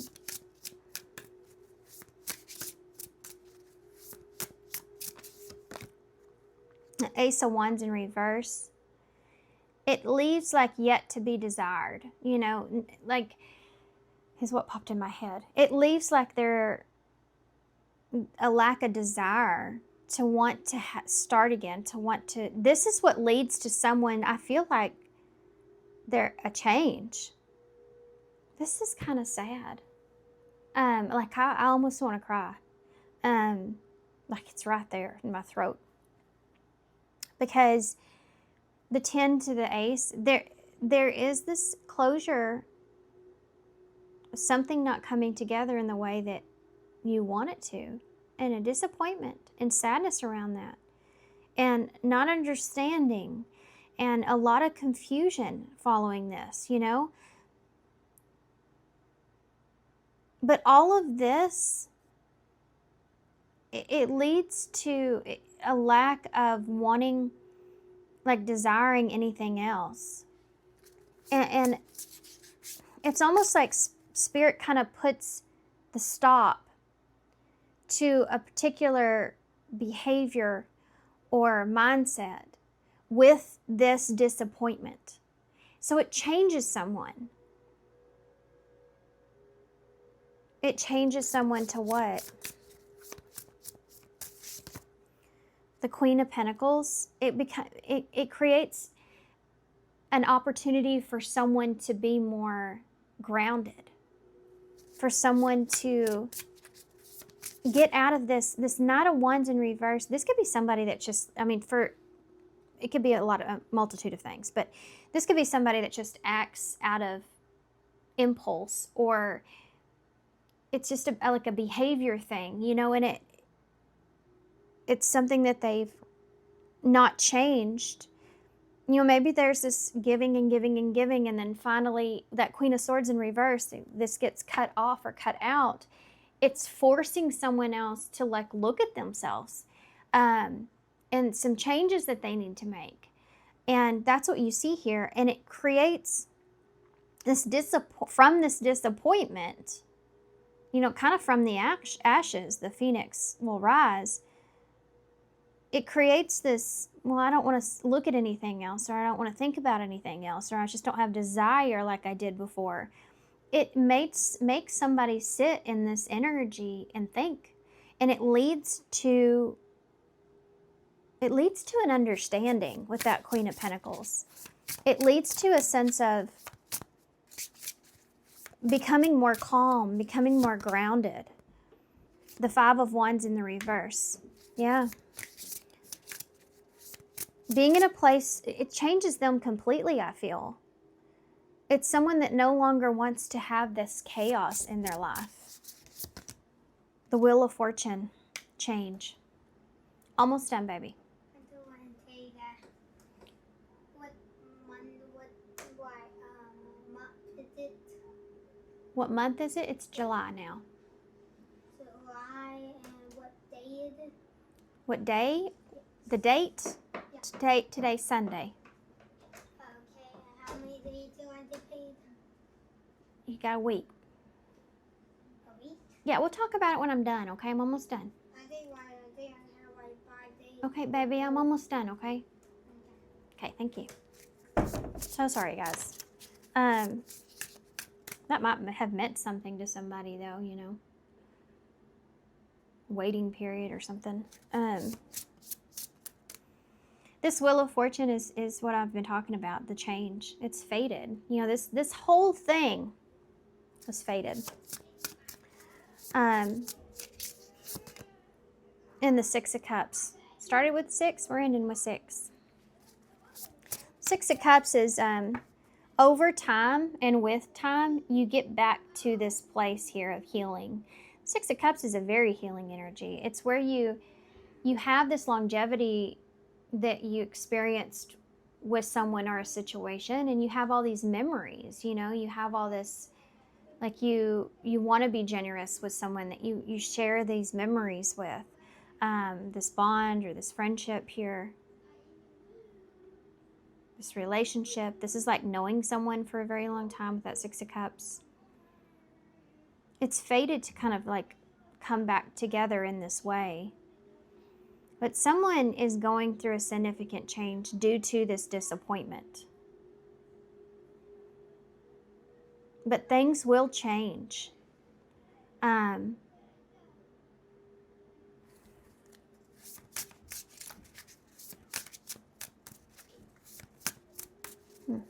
me more about the Queen of Pentacles.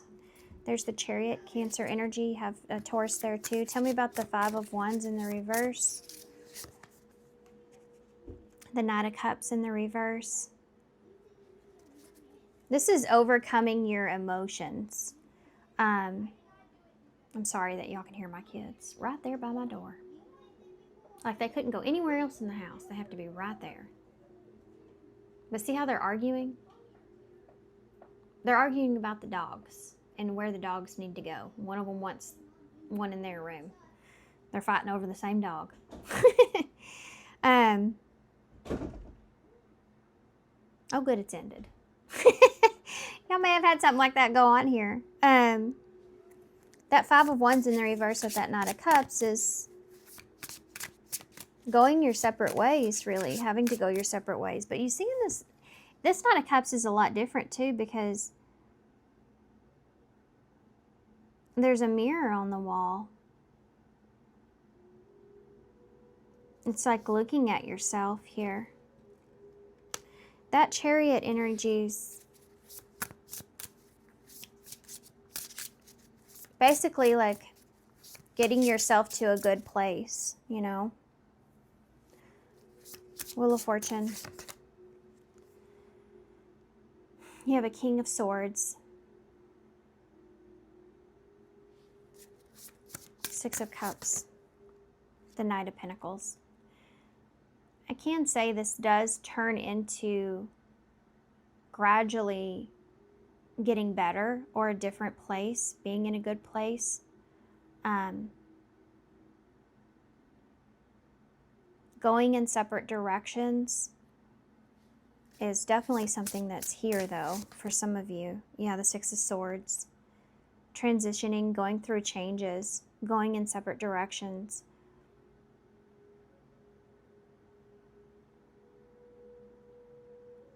Kind of no longer feeling the same way. And a change taking place. I feel like for some of you, there's a change that happens within the dynamic of this relationship. And that's going to look a lot differently for everybody. Because there's this slow energy, like slowly opening up, slowly changing into something different. And it's almost like immediately it feels like it gets worse before it gets better. Because there's some sort of closure. And it's not the closure that you wanted, but it's the closure that you're getting. And there's still closure. You know? But it causes someone to change. It causes someone to have to look at themselves in a different way. And there's a transition that takes place because of that.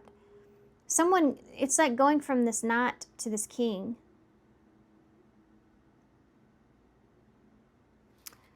And the Magician is at the bottom. With that Page of Pentacles, there's the lesson. And the Seven of Wands. This is about like a higher lesson in what it is that you create for yourself. Like the challenges that you create for yourself and why.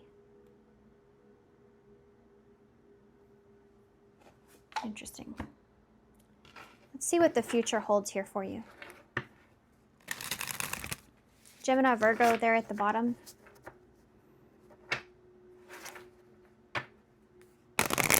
So there's a gradual transition after all this is kind of said and done. After this freedom. Look at that, 16 tower. After this tower that takes place here. As a result of a tower that I think has already taken place.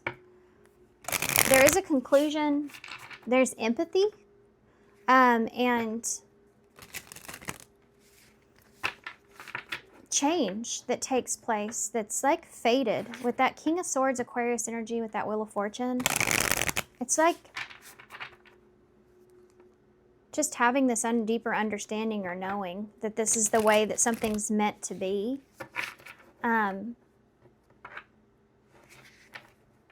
And slowly kind of opening up again.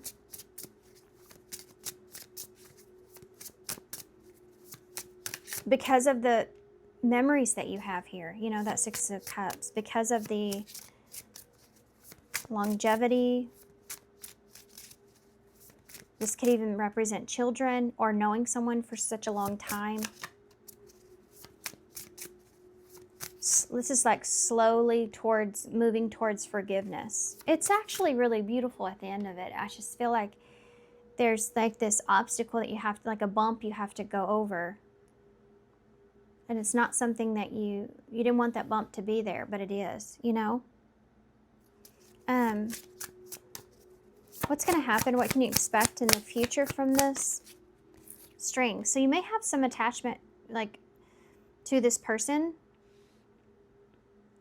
That's the number 19, which is the sun, which is telling me that there's truth or clarity here around the attachment that you had to this. You know, you and this person could detach from one another of this fiery energy here of what you may have once thought. There's no longer a need to be right.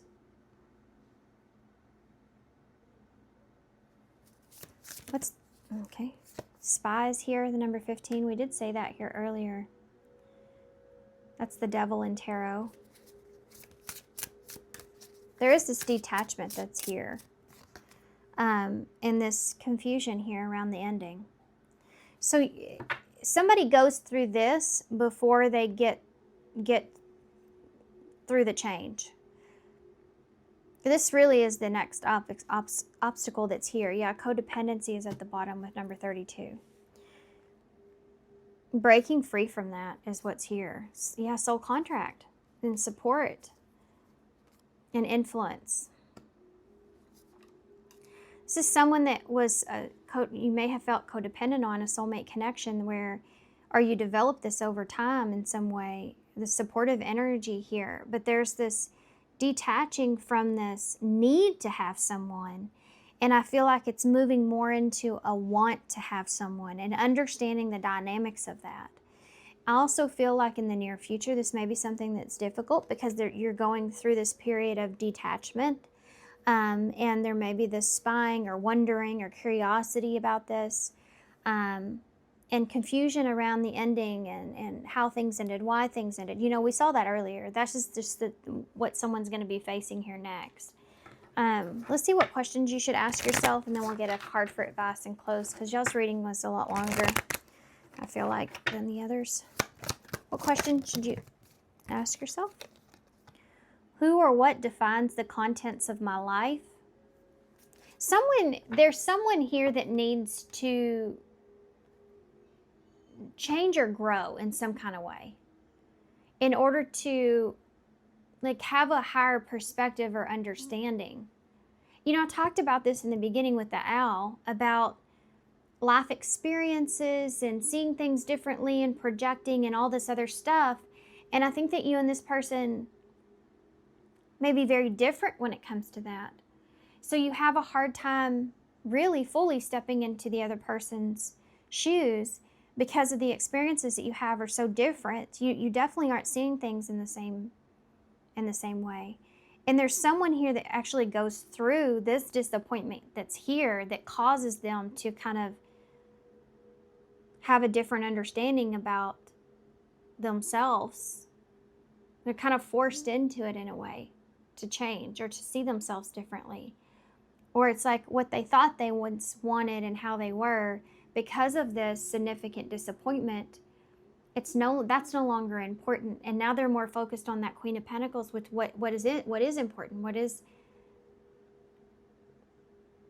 what gives them a sense of security or safety. And I think it has to do with support.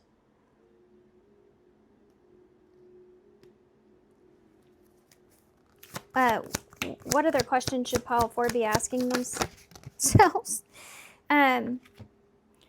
How and how often do I give myself permission to enjoy my life? How do I feel then?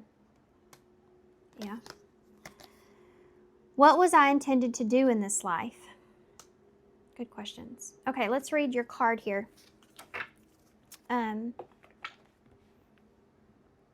Maybe. Okay. Number 16. Maybe.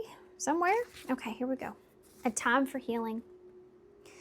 At times, amidst the trivials of the world, we find ourselves kneeling for a soft touch of the healer, of the one who knows the right way to bring back to life the dimming light within our souls.